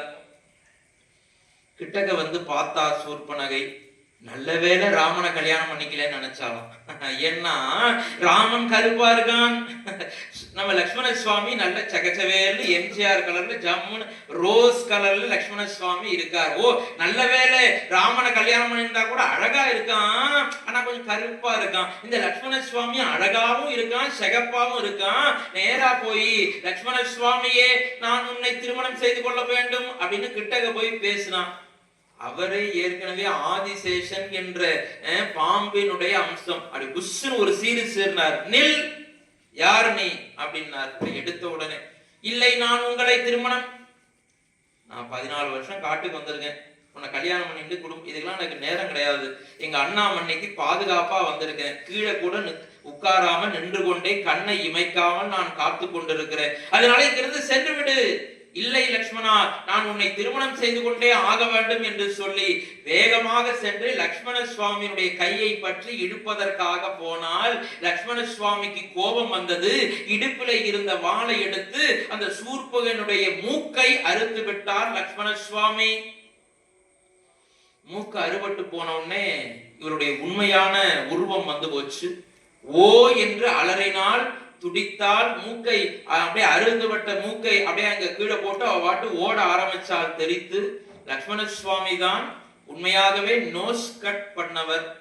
அன்பு தாய்மார்களே, உங்களுக்கெல்லாம் வித்தியார்த்திகளுக்கு தெரியும், ஒரு பொண்ணு வந்து நான் உன்னை காதலிக்கிறேன்னு சொன்னா வேண்டான்னு சொல்றத நோஸ் கட்டுன்னு சொல்லுவான் ஆங்கிலத்துல, மூக்கு உடைப்பு. லக்ஷ்மண சுவாமி தான் இந்த சூர்பனகை வந்து ஐ லவ் யூன்னு சொன்ன உடனே நிஜமாலுமே நோஸ் கட் பண்ணார், நிஜமாலுமே இடுப்புல இருக்கிற கத்தி எடுத்து நோஸ் கட் பண்ணார். ரெண்டும் அவருக்கே பொருந்தும். இந்த சூர்பனகை அலறி துடித்து கொண்டு போனால் அந்த கானகத்துல கரண், திரிசரன், தூஷதன்னு 3 ராவனுடைய ஒண்ணு விட்ட தம்பி, அதுக்கு ஒரு பெரிய கதை இருக்கு, அவன் ஒண்ணு விட்ட தம்பின்னு வச்சுங்கோ.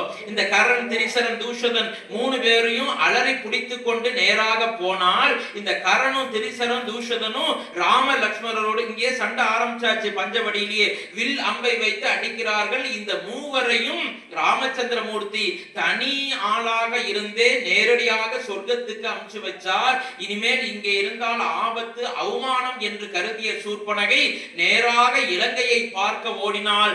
ராவணா, அண்ணா, ராவணேஸ்வரா, அண்ணா, என்னமோ நீதான் பெரிய ராவணன், இந்த உலகத்திலேயே என்னை ஜெயிப்பதற்கு யாரும் இல்லை என்று ரொம்ப காலர உயர்த்தி கொள்கிறாயே அண்ணா, இங்க பாருடா, உன் தங்கச்சி சூர்பனகையுடைய இந்த மூக்கு இருக்கிறதே, இதை ஒருவன் சாதாரண மனிதன் பஞ்சவடி காட்டிலே அருந்து விட்டான் என்று சொல்ல ராவணன் கேட்டான், நில், நீ என்ன செய்தாய்? ராவணன் நேர்மையா தான் இருக்கான். ஏன்னா ஒரு தீர்ப்பு சொல்வதற்கு முன்பாக ரெண்டு பக்கத்துல இருக்கிற அந்த நியாயத்தையும் கேட்கணும். நீ என்ன பண்ணாய்? சூர்பனக சொல்ல முடியுமா நானா போய் வாண்டடா கையை பிடிச்சி எடுத்தேன்னு? அது சொல்லல. இவ என்ன பண்ணா, ராவணனுக்கு எது பெரிய விஷயமோ, அவன் எதிலே ரொம்ப இயல்பாக இருப்பவன், சற்று குறைவாக இருப்பவனோ, அவன் எதிலே அதிகமாக உணர்ச்சி வசப்படுபவனோ அந்த விஷயத்தை எடுத்து சொன்னார். ராவணா, ஒண்ணுமில்லடா அண்ணா, நான் பஞ்சவடி காட்டுக்கு போனேன். நீ என்ன பண்ண? ஒரு மனிதன் உன்னோட மூக்க அறுக்கிறான்னா நீ ஏதாவது ஒண்ணு பண்ணிருக்கணும் இல்லையா? அத முதல்ல சொல்லுன்னு சொன்னான். இந்த சூர்பனக அதை சொல்லாம என்ன பண்ணிட்டா, ராவணா, நான் பஞ்சவடிக்கு போனேன், அந்த பஞ்சவடியில சீதை என்று ஒரு பெண் இருந்தால். எதை சொன்னால் ராவணன் பெண் என்று சொன்னால் ராவணன் எல்லாத்தையும் மறந்துடுவான். அண்ணா, அவள் என்ன அழகு தெரியுமா? ராவணா, ராவணேஸ்வரா, நீ வாழ்ந்தால் அந்த சீதையோடு தான் வாழ வேண்டும் என்று ஒரு பெரிய நெருப்பை எடுத்து பத்த வச்சிட்டியே பரட்டன்னு பத்த வச்சால் ராவணனுடைய மனதில் சூர்பனகை. ராவணன் பார்த்தான், என்ன பஞ்சவடியிலே சீதை என்று ஒரு அழகான பெண் இருக்கிறாளா? அதுவும் எனக்கு தெரியாமல். எங்கே இருக்கிறாள்? அண்ணா, நான் எதுக்காக தெரியுமா அண்ணா போனேன்? அந்த சீதையை மயக்கி உன்னோடு அழைச்சின்னு வந்து சேர்த்து உனக்கு கல்யாணம் பண்ணி வைக்கணும் தான் அங்க போனேன்னு அப்படியே அந்த கதையை திருப்பி போட்டாள். இப்ப ராவணன் எல்லாத்தையும் மறந்தான். எதை கம்பர் சொல்றாரு பாருங்க, ஏற்கனவே தம்பி 3 பேர், ஒண்ணு விட்ட தம்பி இறந்து போயிட்டான், ராமச்சந்திரமூர்த்தி வீழ்த்திட்டார். கரணையும் மறந்தான், தங்கை மூக்கினை கடிந்து நின்ற உரணையும் மறந்தான். தங்கச்சி மூக்கு அறுத்தவன் லக்ஷ்மணன். நீ அண்ணனா இருந்தா போய் லக்ஷ்மணன் ஒரு வழி பண்ணிட்டு தானே மறுவேலை பண்ணிருக்கணும், அதையும் மறந்துட்டான். கரணையும் மறந்தான், தங்கை மூக்கினை கடிந்து நின்ற உரணையும் மறந்தான். கேட்ட மங்கையை மறந்திலாதான். தம்பி இறந்து போயிருக்கான், அதை மறந்து போயிட்டான். தங்கச்சியோட மூக்க ஒருத்தன் அறுத்திருக்கான் லக்ஷ்மணன், அதை மறந்து போயிட்டான். இந்த தங்கச்சியே ரத்த வெள்ளத்துல நிக்கிறா. இவ 108 ஆம்புலன்ஸ் போகணுமா, மெடிக்கல் காலேஜ் போகணுமா, பிளாஸ்டிக் சர்ஜரி பண்ணணுமா, அதையும் மறந்து போயிட்டான். இவன் எதை மட்டுமே ஞாபகம் வச்சிருந்தான்னா, கேட்ட மங்கையை மறந்திலாதான். அந்த கேட்ட சீதையை பத்தி இவ அழகா வர்ணிச்சு சொன்னா இல்லையா, அதை மட்டுமே மறக்காமல் இருந்தான். யாரங்கே? சென்று என்னுடைய தாய்மாமன் மாரீசனை அழைத்து வாருங்கள். மாரீசன் வந்தான். ராவணா, எதற்காக என்ன அழைத்தாய்? ஒன்றுமில்ல மாரீசா, நீ நானும் சேர்ந்து ஒரு திட்டம் திட்ட வேண்டும். என்ன திட்டம்? பஞ்சவடிக்கு நீ போக வேண்டும், தங்க மானாக மாறி அங்கே நீ உலாவ வேண்டும். அங்கே ராமன் லக்ஷ்மணன் என்ற 2 மனிதர்கள் இருக்கிறார்கள். அந்த 2 மனிதர்களை ஏதாவது திட்டமிட்டு அவர்களை விரட்ட வேண்டும். சீதை மட்டும் தனியாக இருக்கின்ற பொழுது நான் அவரை சிறைபிடித்து கொண்டு வந்து இலங்கை கொண்டு வர வேண்டும். மாரீசன் தலையில் அடிச்சுட்டான். ராவணா, ஏண்டா ராவணா உனக்கு புத்தி இப்படி போறது? விநாசகாலே விபரீத புத்தின்னு சொல்லுவாளே, அது இதுதானா ராவணா? இங்க திரும்பி பார். ஏற்கனவே உன் லிஸ்ட் எடுத்து பாரு, அட்டெண்டன்ஸ் எடுக்கிற மாதிரி இருக்கு உனக்கு மனைவி லிஸ்ட். வரிசையா மண்டோதரி, மேனகை, ரம்பா, ஊர்வசி, திலோத்தமணி. ராவணன் எங்க போனாலும் பின்னாடி கேர்ள் ஃபிரெண்ட்ஸ் ஒரு 10 பேரோட தான் போவான். அதுவும் சாதாரண ஆள் இல்ல, தேவலோகத்தில் இருக்கிற பேர் அடைகள். ஒருவர் வெத்தலை பாக்கு எடுத்துட்டு வருவாங்க, மொத்தம் சந்தனம் எடுத்துட்டு வருவாங்க. ராவனுடைய இந்த பின்னால் இருக்கின்ற அந்த அங்கவஸ்திரத்தை 2 பேர் புடிச்சுன்னு வருவாங்க. எப்பொழுதுமே மகிழ்ச்சியாக கேர்ள் ஃபிரெண்ட்ஸோட இருக்கின்ற ராவணன், உனக்கு ஏண்டா ராவணா இப்படி போடுது? ஏற்கனவே நீங்க இத்தனை பேரோட வாழ்கின்றாயே, இது பத்தாதா உனக்கு? மாரிசா, உன் அறிவுரையை கேட்பதற்காக நான் வர சொல்லவில்லை. அப்புறம் இப்பொழுதே நீ போகவில்லை என்றால் சிவபெருமானிடத்திலே வேண்டி விரும்பி வரத்தை பெற்று ஒரு வாள் வைத்திருக்கிறேன், சந்திரகாசம் என்ற வாள். அந்த வாள்னால யார் வெட்டினாலும் அடிபடாது, இறந்து போயிடுவா. அப்படிப்பட்ட வலிமையான வாள், சந்திரகாசம் என்ற வாளை வைத்திருக்கிறேன். நீ போகவில்லை என்று சொன்னால் இந்த வாளால் இப்பொழுதே உன்னை வீழ்த்தி விடுவேன். மாரீசன் முடிவு பண்ணான். போனாக்க ராமச்சந்திரமூர்த்தி கொல்ல போறார், போகலன்னா இந்த படுபாவி காமன் இந்த ராவணன் கொல்ல போறான். மாரீசன் ஒரு முடிவுக்கு பண்ணான். சாகிறதுன்னு முடிவாயிடுத்து. இந்த ராவணன் கையால சாகிறதை விட ராமச்சந்திரமூர்த்தி கையால அம்புப்பட்டு சாகிறது எவ்வளவோ மேல்னு இவன் சொன்ன திட்டத்துக்கு சரி என்று ஒத்துக்கொண்டான். அந்த பஞ்சவடியிலே ஒரு தங்கமான் அங்கேயும் இங்கேயும் சென்று துள்ளி குதித்து மேய்ந்தது. ராமச்சந்திரமூர்த்தி சீதா பிராட்டியார் இருந்தால், சீதை பார்த்தால் இந்த தங்கமான் அங்கேயும் இங்கேயும் துள்ளி குதித்தை பார்த்து, சுவாமி இந்த தங்கமானை எனக்கு பிடித்து கொடுங்கள் சுவாமி விளையாடுவதற்காக. சீதை மாதா கல்யாணம் ஆனதிலிருந்து ஒரு பொருளை ஆத்துக்கார்ட்ட கேட்டது கிடையாது. கேட்கறதுக்கு நிர்பந்தம் இல்லை. அப்பா வீட்லயும் பணம், இங்கேயும் வைரம், என்னத்தை கேட்க போறா சீதை? கேட்கறதுக்கு நேரம் இல்லை, வேலை இல்லை. இதுவரைக்கும் ஒரு பொருளையும் கேட்காத சீதை முதலாக ஒரே ஒரு பொருளை கேட்டால், கடைசி முறையாகவும் அதே பொருளை தான் கேட்டாள். என்ன கேட்டாள்னா, இந்த தங்கமானை எனக்கு பிடித்து தாருங்கள் விளையாடுவதற்காக. இந்த தங்கமானை எனக்கு விளையாடுறதுக்கு பிடிச்சு கொடுங்க. ராமச்சந்திரமூர்த்தி பார்த்தார், இதுவரைக்கும் எந்த பொருளையும் நம்மள்கிட்ட கேட்கல. எங்க வாங்கத்தான் கும்பகோணம் ஆனந்தத்துக்கு போவோம், அங்க 2 புடவை வாங்கினா 3 புடவை ஃப்ரீயா தர்றாங்களாம் தான். நம்ம அதுல போய் எப்படியாவது 4 புடவை வாங்கினா 6 புடவை ஃப்ரீயா கிடைச்சிடும். மொத்தம் 10 புடவை.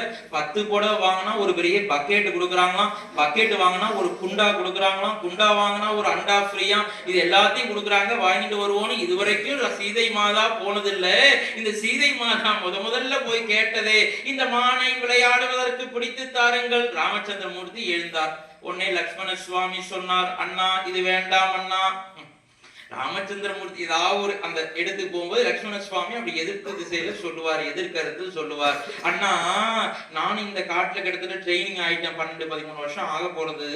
இதுவரைக்கும் இந்த மாதிரி ஒரு அழகான தக தக தக தக தகன்னு மின்னுகின்ற ஒரு தங்கமான நான் காட்டுல பார்த்ததில்லை. புள்ளிமான், கவரிமான் எத்தனையோ வகை வகையான மானை பார்த்திருக்கேன், இந்த தங்கமான பார்த்ததில்லைன்னா.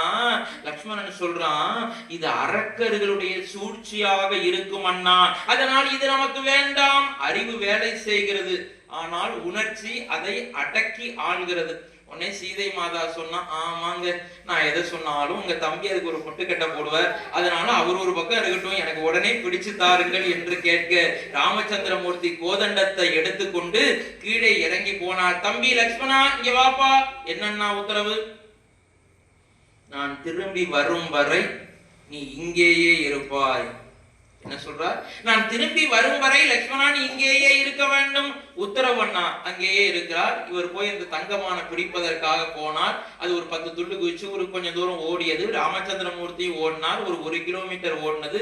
இன்னும் கொஞ்சம் இவர் விளையாடுறதுக்கு வேணும்னு கேட்டுட்டா. அதனால உயிரோட தானே பிடிக்கணும், அப்பதான் விளையாட முடியும். ஒரு 2 கிலோமீட்டர் 4-5 கிலோமீட்டர் தாண்டி ராமச்சந்திரமூர்த்தி போனார். அது இன்னும் போயிட்டே இருந்தது. ஒரு மன்னருக்கு என்ன இலக்கணம் என்று சொன்னால், ஒன்று வேட்டையாட போகும்போது அந்த விலங்குகளை உயிரோடு பிடிக்க வேண்டும். பிடிக்க முடியாவிட்டால் அம்பை அடித்து அவற்றை கொன்றுவிட வேண்டும். இது ராஜ இலக்கணம். அதனால சுவாமி என்ன, இனிமேல் இது பிடிக்க முடியாதுன்னு ஒரு முடிவுக்கு வந்த பிற்பாடு ரொம்ப தூரம் போய் என்ன பண்ணாரா, வில் அம்பெடுத்து அந்த மானை அடித்தார். அந்த மான் அடித்து வயிற்றிலே அடிபட்டு, லக்ஷ்மணா ஆபத்து, லக்ஷ்மணா லக்ஷ்மணா அபயம், ஆபத்து ஆபத்து என்று ராமச்சந்திரமூர்த்தி என்ன குரலிலே பேசுவாரோ அந்த குரலிலே அந்த மாரீசன் பேசினான். உங்களுக்கு புரியுற மாதிரி சொல்லணும்னா, முதல்ல மிமிக்ரி பண்ணதே இந்த மாரீசன் தான். டிவியில பாக்குறோம் இல்லையா, எம்ஜிஆர் மாதிரி பேசுறாங்க, விஜயகாந்த் மாதிரி பேசுறாங்கன்னு. அது போல இந்த ராமச்சந்திரமூர்த்தியினுடைய அந்த வாய்ஸ் மாடுலேஷன்ல முதல்ல மிமிக்ரி பண்ணது யார் என்று சொன்னால் இந்த மாரீசன் தான். இந்த மாரீசன் கத்தின உடனே இது காத்து வாக்குல செய்தி இந்த இந்த காத்து வாக்கல இந்த குடிசைக்கு இந்த செய்தி வந்தது. சீதை கேட்டால், லக்ஷ்மண சுவாமியும் அவற்றை கேட்டார். சீதை சொன்னார்,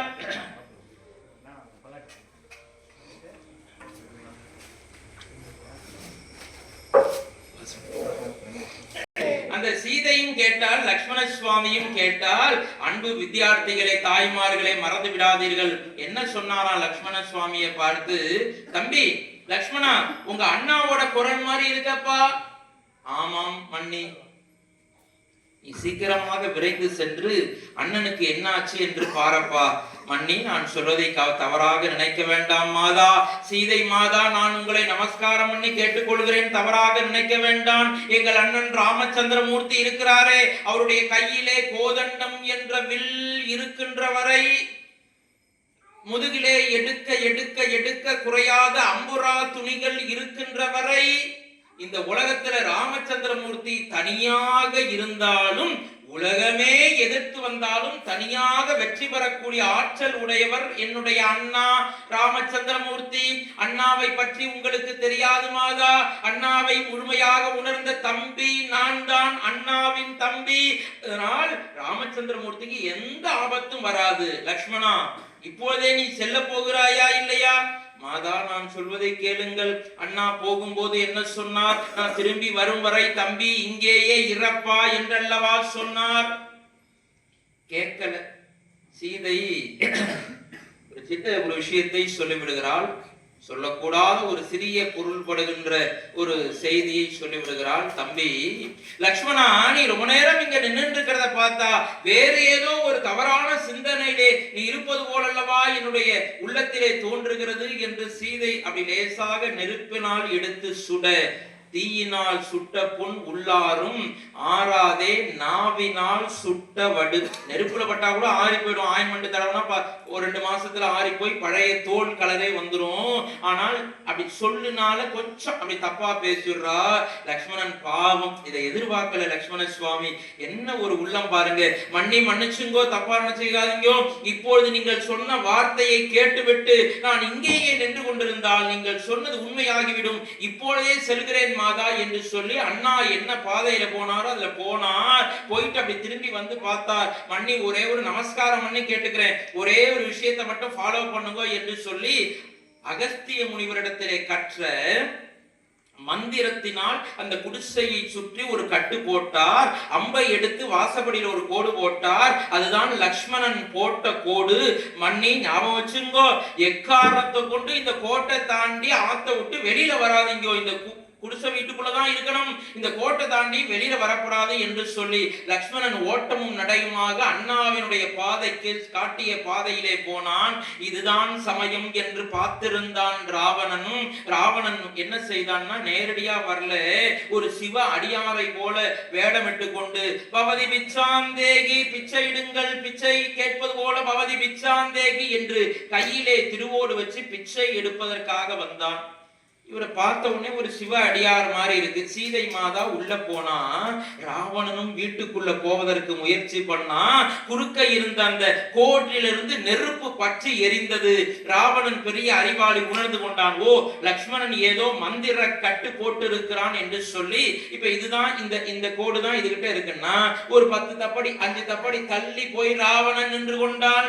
உள்ளே சென்ற சீதை மாதா ஏதோ அங்க என்ன சமைச்சு வச்சிருக்க போறா, ஏதோ பழங்கள் காய் இருந்தது. அதை கொண்டு வந்து இந்த சிவ அடியாருக்கு ஏதாவது உணவு கொடுக்க வேண்டும் என்ற நோக்கத்திலே சிந்தையிலே இருந்த சீதை குறுக்கே இருந்த கோட்டை மறந்துவிட்டு கோட்டை தாண்டி போய் அந்த ராவனுடைய பிச்சை பாத்திரத்திலே பழங்களை போட்டால். கண்ணதாசன் பாட்டு எழுதினான், கோடு போட்டு நிற்க சொன்னால் சீதை நிற்கவில்லையே, சீதை எங்கு நின்றிருந்தால் ராமன் கதை இல்லையே என்று கண்ணதாசன் எழுதினான். இந்த கோட்டை தாண்டிய உடனே மந்திர கட்டு உடைந்து போனது. ராவணன் பார்த்தான், தன்னுடைய உருவத்தை பெரிய உருவமாக எடுத்துக்கொண்டு அந்த பஞ்சவடி பர்ணசாலையோடு பெயர்த்து எடுத்து பக்கத்திலே புஷ்பக விமானத்திலே வைத்து அந்த புஷ்ப விமானத்தோடு மேலே ஆகாயத்திலே பறக்கலானான். வேகமாக பறந்து சென்றது புஷ்பக விமானம். ஜடாயு சுவாமி அப்படி பார்த்தார், அண்ணாந்து பார்த்தார். ஏற்கனவே அண்ணா ஜடாயு சுவாமி, இன்னைக்கு ஜடாயு மோட்சம். அதனால ஜடாயு சுவாமி அண்ணாந்து பார்த்தார். மேலே யார் என்று பார்த்தால் தன்னுடைய மருமகளை ராவணன் இலங்கை வேந்தன் கடத்தி கொண்டு போகிறான் என்று சொல்லி வேகமாக ஜடாயு சுவாமி தன்னுடைய 2 ரெக்கையினால் பறந்து வேகமாக சென்று அந்த புஷ்பக விமானத்திலே ஒரு மோதினார். முதல்ல தம்னு போய் அடிச்சு. இன்றைக்கும் பறக்கின்ற ஆகாய விமானத்திலே ஒரு காக்காவோ குருவியோ கழுகோ அந்த விமானத்தின் மீது மோதுமேயானால் அந்த விமானம் சற்று நிலை குலைந்து போகும். அப்புறம் அதை கண்ட்ரோல் பண்ணி அந்த கேப்டன் அதை ஓட்டிட்டு போகணும், பைலட் அதை ஓட்டிட்டு போகணும் திறமையா. அப்படி ஓட்டின்னு போனாதான் போகும், இல்லாட்டி கீழே விழுந்துரும். இன்னைக்கும் அப்படிதான் இருக்கு. வேகமாக சென்று ஜடாயு சுவாமி மோதினார். யார் நீ? நான் ஜடாயு, என்னுடைய மருமகளை விட்டு விடுகன்னு அறிவுரை சொல்றான். எதுவும் கேட்பதாக இல்லை. அந்த ஜடாயு சுவாமி என்ன பண்ணாராம், அந்த புஷ்ப விமானம் அப்படியே பறந்து, லேசா வேகம் குறைந்து பறந்து கொண்டே இருந்தது. அந்த புஷ்ப விமானத்திலே ராவணனுடைய வீணை கொடி இருந்தது. அதை அழகினால் உடைச்சு கீழே போட்டார். ஜடாயு சுவாமியை போல ஒரு வீரம் இந்த உலகத்துல நம்மால பார்க்க முடியாது. நேராக ராவனுடைய மார்பிலை பாய்ந்தாராம். தன்னுடைய 2 வலிமையான கால்களினால் அவன் முகத்திலே பிச்சு எறிந்தார். தன்னுடைய அழகினாலே அவன் போட்டிருந்த 2 குண்டலங்களையும் பிச்சு எறிந்தார். கொஞ்ச தூரம் புஷ்ப விமானம் பறந்து சென்றது. தலையில வச்சிருந்தான் கிரீடம். அந்த கிரீடத்தை அப்படி கவ்வி எடுத்து விட்டே இருந்தாலும் இதுக்கு மேலேயே ஒருத்தனுக்கு அசிங்கம் வேணும். இருந்தாலும் ராவணன் விடல. அவற்றை இந்த பறவையை அடிச்சு தூக்கி வெளியிலே போட்டான். சுவாமி தன்னுடைய 2 அந்த பெரிய இறகுகளினால் பறந்து பறந்து பறந்து ராவணனோடு சண்டை போட்டு கொண்டே இருந்தார். ராவணன் ஒவ்வொரு வில் அம்புகளாக எடுத்து அந்த ஜடாயு மேல எரிய எரிய எல்லாவற்றையும் தன்னுடைய அந்த சிறகுகளினால் அடித்து துவசம் செய்தார் ஜடாயு சுவாமி. அவன் என்ன பண்ணானா, எடுத்துட்டு வந்த எல்லா ஆயுதமும் தீர்ந்து போச்சு. கீழே ஒரு சேஃப்டி பர்பஸ்க்கு ஒரு வில்லு வச்சிருக்கான். அதுக்கு பேரு சேம வில்லுன்னு பேரு. இக்கட்டான காலகட்டத்துல அதை எடுத்துக்கணும். இந்த ஆயுதம்லாம் தீர்ந்து போச்சுன்னா ராவணன் அந்த கீழே இருக்கிற சேம வில் எடுத்து அவற்றை வைத்து ஜடாயுவை அம்பு தொடுத்து அடித்தான். ஜடாயு சுவாமி என்ன, இந்த வில்லு இருந்தாதானடா என் மேல அம்பு போடுவேன்னு வேகமா பாஞ்சு அந்த வில்லை எடுத்து தன்னுடைய 2 கால்களினால் முறித்து கீழே போட்டார். அன்பு தாய்மார்களே, கம்பன் சொல்லுகிறான், ராமச்சந்திரமூர்த்தியினுடைய ராமாயண காப்பியத்திலே பெரிய வீரனாக இருப்பது ராமன்.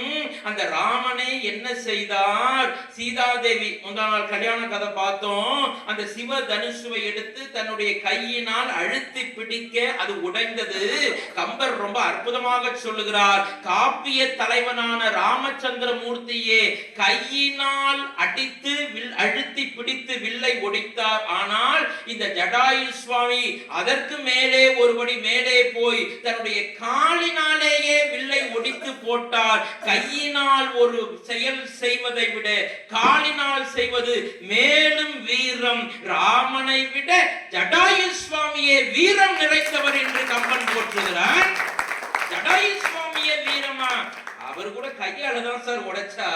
நம்ம தலைவர் ஜடாயு சுவாமி பறந்து பறந்து பறந்து காலினால் வில்ல உடைச்சு போட்டாராம். அப்படிப்பட்ட ஜடாயு சுவாமி என்ன செய்தாராம்? ராவணன் வேற வழி இல்லாம சிவபெருமான் கொடுத்த சந்திரகாசம் என்ற வாளை எடுத்து அவருடைய வலது ரக்கையை வெட்டினான். பறவைகளுடைய பலமே அதனுடைய ரக்கைகள், ஒரு ரக்கை கீழே விழுந்து போச்சு. ஒரு இடது பக்க ரக்கையினால் பறந்து பறந்து சுவாமி சண்டை போட்டார். இடது பக்க ரக்கையையும் வெட்டி வீழ்த்தினான். ஆகாயத்திலே பறந்து கொண்டிருந்த அந்த புஷ்பக விமானத்திலிருந்து ஜடாயு சுவாமி 2 ரக்கைகளும் வெட்டப்பட்ட நிலையிலே ராம் ராம் ராம் ராம் ராம் ராம் ராம் ராம் ராம் என்று கொஞ்சம் கொஞ்சமாக கீழே வந்து பொத்தென்று ரத்த வெள்ளத்திலே அவருடைய விழுந்து கிடந்தார். புஷ்ப விமானம் வேகமாக பறந்தது. அத்திரி முனிவர் அனுசுயா தேவி கொடுத்த அந்த நகைகளை எல்லாம் எடுத்து சீதாதேவி ஒன்று ஒன்றாக தூக்கி போட்டு கொண்டே போனால் அந்த புஷ்ப விமானம் இலங்கைக்கு சென்றது.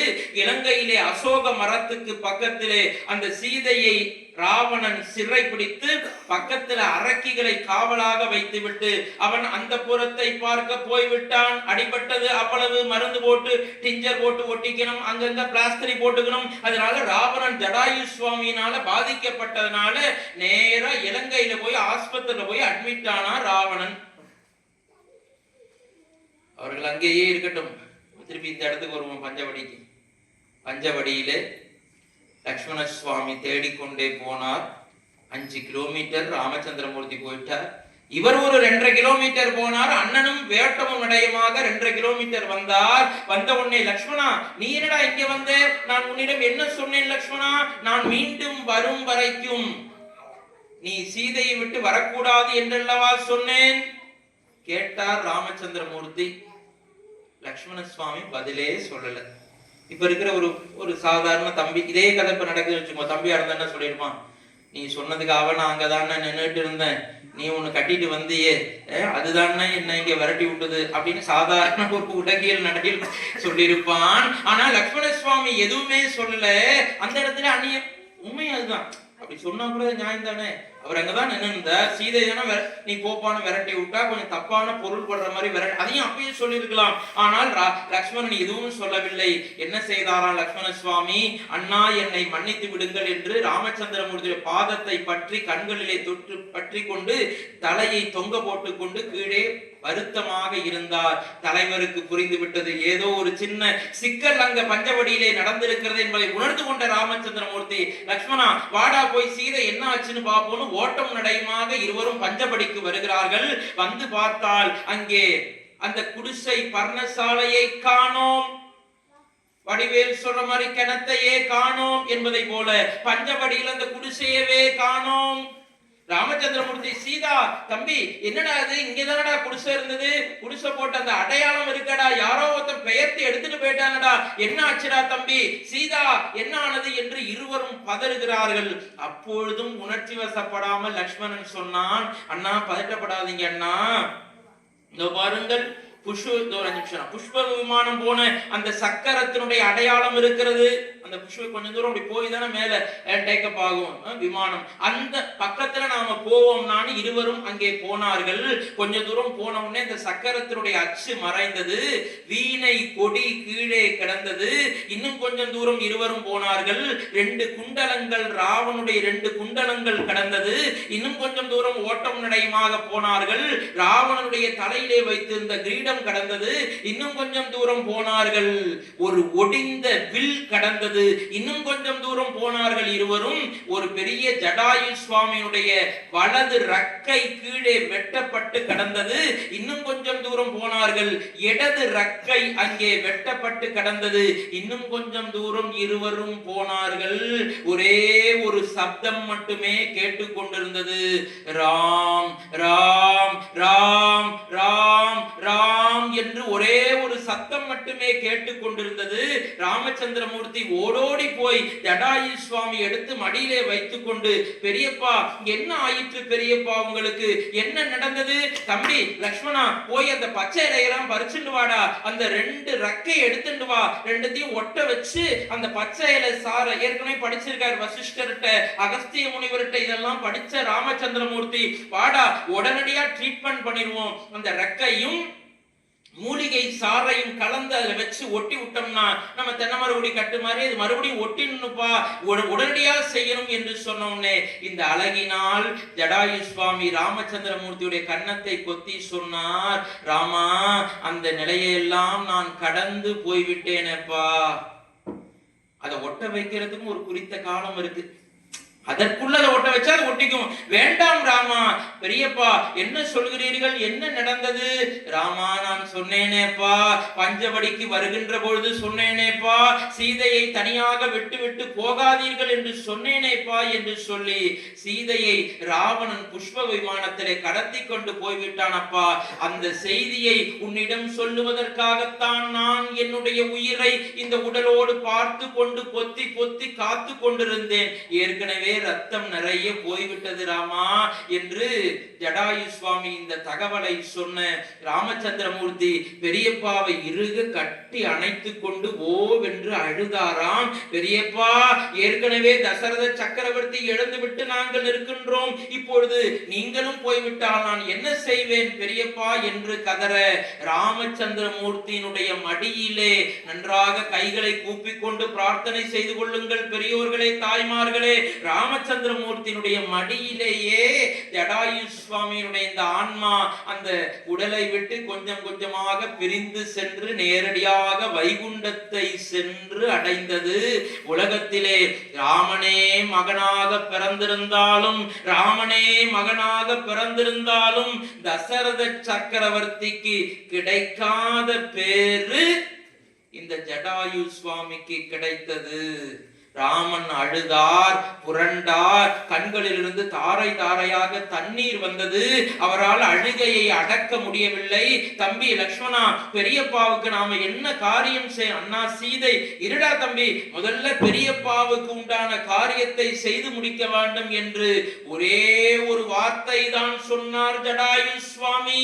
என்ன சொன்னார்? வந்த பொழுது என் தம்பி தசரதன் நலமா என்று பஞ்சவடியில முதல்ல பார்த்த பொழுது கேட்டார். அந்த ஒரு வார்த்தைக்காக கம்பன் மிக அற்புதமாக சொல்லுகிறான். வித்தியார்த்திகளே, இந்த ஜடாயு என்ற பறவைக்கு ராமச்சந்திரமூர்த்தி வேத நூலிலே சொல்லப்பட்ட முறைப்படி சந்தன கட்டைகளை வைத்து ஈமக்காரியம் செய்தார் இந்த ஜடாயு சுவாமிக்கு.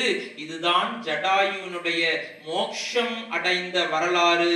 அன்பு தாய்மார்களே, பெரியோர்களே, யாரெல்லாம் இந்த ஜடாயு மோட்சத்தை கேட்கிறீர்களோ உங்களுடைய உள்ளம் தெளிவு வரும், அறியாமை விலகும், அஷ்ட ஐஸ்வர்யமும் கிடைக்கும். ஜடாயு சுவாமி முக்தி பெற்றார். இதுதான் சனாதன தர்மத்தினுடைய அடையாளம். ராமாயணம் என்பது வெறும் கதையா? ராமாயணம் என்பது வெறும் காப்பியமா? ராமாயணம் என்பது சமஸ்கிருதத்தில் இருக்கின்ற இதிகாசமா? இருந்தாலும் இல்லை என்று சொன்னாலும் ராமாயணம் உண்மையோ பொய்யோ, அது பொய்யாக வேண்டுமானாலும் இருக்கட்டும், உண்மையாக வேண்டுமானாலும் இருக்கட்டும், இந்த கதையின் மூலமாக சனாதன தர்மத்தினுடைய உச்சாணி கொம்பான செய்தியை ராமன் தன்னுடைய வாழ்க்கையிலே பின்பற்றுகிறான். அன்பு தாய்மார்களே, உங்களுக்கு இந்த செய்தியை சொல்லி சொற்பொழிவை நிறைவு செய்கிறேன். ஜடாயு சுவாமிங்கிறதுனால என்னறியாம கொஞ்சம் உணர்ச்சி வசப்பட்டுட்டேன், மன்னித்துக் கொள்ளுங்கள். ஒரு 5 நிமிஷம் டைம் கூட போயிடுத்து, மன்னிச்சுங்க வித்தியார்த்திகளே. இந்த ஜடாயு சுவாமியினுடைய மோட்சத்திலிருந்து நாம் என்ன தெரிந்து கொள்கிறோம் என்றால், தாய்மார்கள் வீட்டில பாம்பு ஏதாவது வந்தா கூட அடிக்க மாட்டோம் பெரும்பகுதி. அதுவும் செவ்வாய் வெளின்னு வந்தா கம்பை வச்சு தட்டி அந்த பக்கம் போ, இல்ல அப்படி விரட்டி விடுறதுக்கு பார்ப்போம். அதையும் மீறி ஏதாவது ஒரு சாரப்பாம்பு அடிபட்டு எடுத்து அடிக்கிற மாதிரி வந்துருச்சுன்னா கூட மறந்து விடாதீர்கள் தாய்மார்களே. அந்த அடித்த சின்ன பாம்போ பெரிய பாம்போ எடுத்து ஒரு இடத்துல குழி வெட்டி அந்த பாம்பை போட்டுட்டு கொஞ்சோண்டு டம்ளர்ல பால் எடுத்து அந்த மேல கொஞ்சோண்டு ஊத்திட்டு ஒரு 2-3 1 ரூபா 2 ரூபா 5 ரூபா காயின் ஏதாவது காசு இருந்ததுன்னா எடுத்து அந்த குழிக்குள்ள போட்டு அது மேல நல்ல மண்ணை போட்டு ஆழமா மூடிட்டு மேல ஏதாவது பக்கத்துல இருக்கிற நந்தியாவட்ட பூவோ இல்ல ஏதாவது செம்பருத்தி பூவோ இருந்ததுன்னா அந்த பூவை எடுத்து அந்த இடத்துல போட்டு வைப்போம். மறந்து விடாதீர்கள் தாய்மார்களை. கண்டிப்பாக நீங்கள் எல்லோரும் சின்ன வயசிலிருந்து இப்பொழுது நான் சொன்னதை கண்டிப்பாக செய்திருப்பீர்கள். எந்த இடத்துல பாம்பு அடிபட்டு இறந்து போச்சோ அந்த இடத்துல ரேசா ரத்தம் இருக்கும், அந்த ஜலத்தை விட்டு தண்ணியை விட்டு சுத்தம் பண்ணி அந்த இடத்துல ஒரு நல்லெண்ணெய் விளக்கை ஏற்றி வைப்போம். அன்பு தாய்மார்களே, அடிபட்ட பாம்பு உங்களிடம் கேட்டதா? அடிபட்ட பாம்பு எனக்கு பால் ஊத்தி மேலே புஷ்பங்கள் போடுங்கள் என்று சொன்னதா? இல்லை. இது சைனாவாக இருந்தால் இதை பற்றி பேசுவதற்கு வேலை இல்லை. தலையை கட் பண்ணிட்டு அப்படியே எண்ணெயில போட்டு டோஸ்ட் போட்டு சாப்பிட்டுட்டு போயிட்டே இருப்பான் சைனாக்காரன். ஆனால் இந்த நாடு எப்படிப்பட்ட நாடு? பாரத நாட்டிலே மட்டும்தான் ஒரு அக்ரிணை உயிரை கூட தெரிந்தோ தெரியாமலோ நாம் கொல்ல மாட்டோம். ஒரு கால் அப்படி கொல்லுவதற்கு உண்டான விஷயம் நேரிட்டால் கூட அதற்கு செய்ய வேண்டிய சடங்கை நாம் செய்துவிட்டுத்தான் அந்த ஆன்மா உய்ய பெற வேண்டும் என்று நாம் நினைக்கின்றோமே. இதுதான் சனாதன தர்மம் என்பதை மனதிலே பதிய வைத்துக் கொள்ளுங்கள். இதுதான் சனாதன தர்மம். ஜடாயு சுவாமி கேட்டாரா? சந்தன கட்டை வச்சு எரிடா ராமான்னு சொன்னாரா? வேதத்திலே சொல்லுகின்ற முறைப்படி தர்ப்பணம் பண்ணுடா என்று ராமச்சந்திரமூர்த்தியை பார்த்து மகன் என்ற ஸ்தானத்துல சொன்னாரா? இல்லையே.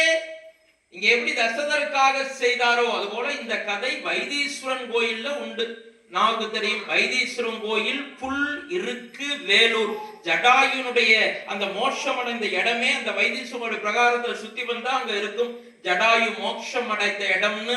அதனால அன்பு தாய்மார்களே, யாரெல்லாம் இந்த ஜடாயு மோட்சத்தை கேட்டீர்களோ இன்று முதல் கருடனை பார்த்தால் வணங்குங்கள். கேசவா நாராயணா மாதவா கோவிந்தா விஷ்ணு மதுசூதனா திருவுக்கமனா வாமனா சீதரா ரிஷிகேசா பத்மநாபா என்று சொல்லி வணங்குங்கள்.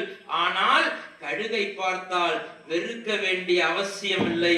இந்த ராமாயணத்திலே இந்த சிவகுமார் சொன்ன ஜடாயு மோட்சம் கேட்ட பிறகு கழுகை பார்த்தாலும் கழுத்திலே வெள்ளை இருந்தால் கருடன், வெள்ளை இல்லை என்றால் அவை ஜடாயு சுவாமியாக சிவகுமார் சொன்ன இந்த பறவைதான் ராமச்சந்திரமூர்த்திக்கு சீதையை காப்பாற்றியதற்கு சேவை செய்தது என்று நினைத்துக் கொள்ளுங்கள், புண்ணியம் பெருகும் என்று சொல்லி ராமச்சந்திரமூர்த்தியும் லக்ஷ்மண சுவாமியும் அடுத்து ஒரு மலையை ஏறி இறங்கினார்கள். அந்த மலை ஐயப்பன் இன்றைக்கு எழுந்தருளி இருக்கின்ற மலை. அந்த மலை சபரிமலை. சபரிமலை என்று ஏன் பெயர் வந்தது, என்ன காரணம் என்பதை நாளைய தினம் 6:45 வந்து விடுக தாய்மார்களே. இன்னைக்கு கொஞ்சம் லேட்டா தான், நான் லேட்டா வந்துட்டேன், உங்களை சீக்கிரம் வாங்கன்னு சொல்லிட்டு நான் லேட்டா வர்ற மாதிரி ஆயிடுத்து, மன்னிச்சுங்கோ. அதனால 7:15 ஆரம்பிச்சு 8:15 8:25 ஆயிடுத்து, 10 நிமிஷம் கூட எடுத்துட்டேன், மன்னிச்சுங்கோ. ஜடாயு மோட்சம் நாளைய தினம் சொல்லின் செல்வன். நாளைக்கு தான் சூப்பர் ஸ்டார் வரப்போறார். யார்? ஆஞ்சநேய பகவான். இங்கே ஆதி விநாயகருக்கு கீழே பலகட்டையில உட்கார்ந்து இருக்கிறாரு மந்திர ரூபத்துல. அந்த ஆஞ்சநேய சுவாமி நாளைக்கு தான் களத்தில இறங்க போகிறார். ஆஞ்சநேயர் என்பவர் சிறிய திருவடி. அந்த ஆஞ்சநேய சுவாமி வந்த பிற்பாடுதான் கதை அமக்களப்பட போகிறது. நாளைய தினம் சொல்லின் செல்வன். யார் சொல்லின் செல்வன் என்பதை நாளைய தினம் சபரிமலையிலிருந்து பயணத்தை தொடருவோம். ராமச்சந்திரமூர்த்திக்கு, சீதா பிராட்டியாருக்கு, ஆஞ்சநேய சுவாமிக்கு. ராம ராம ராம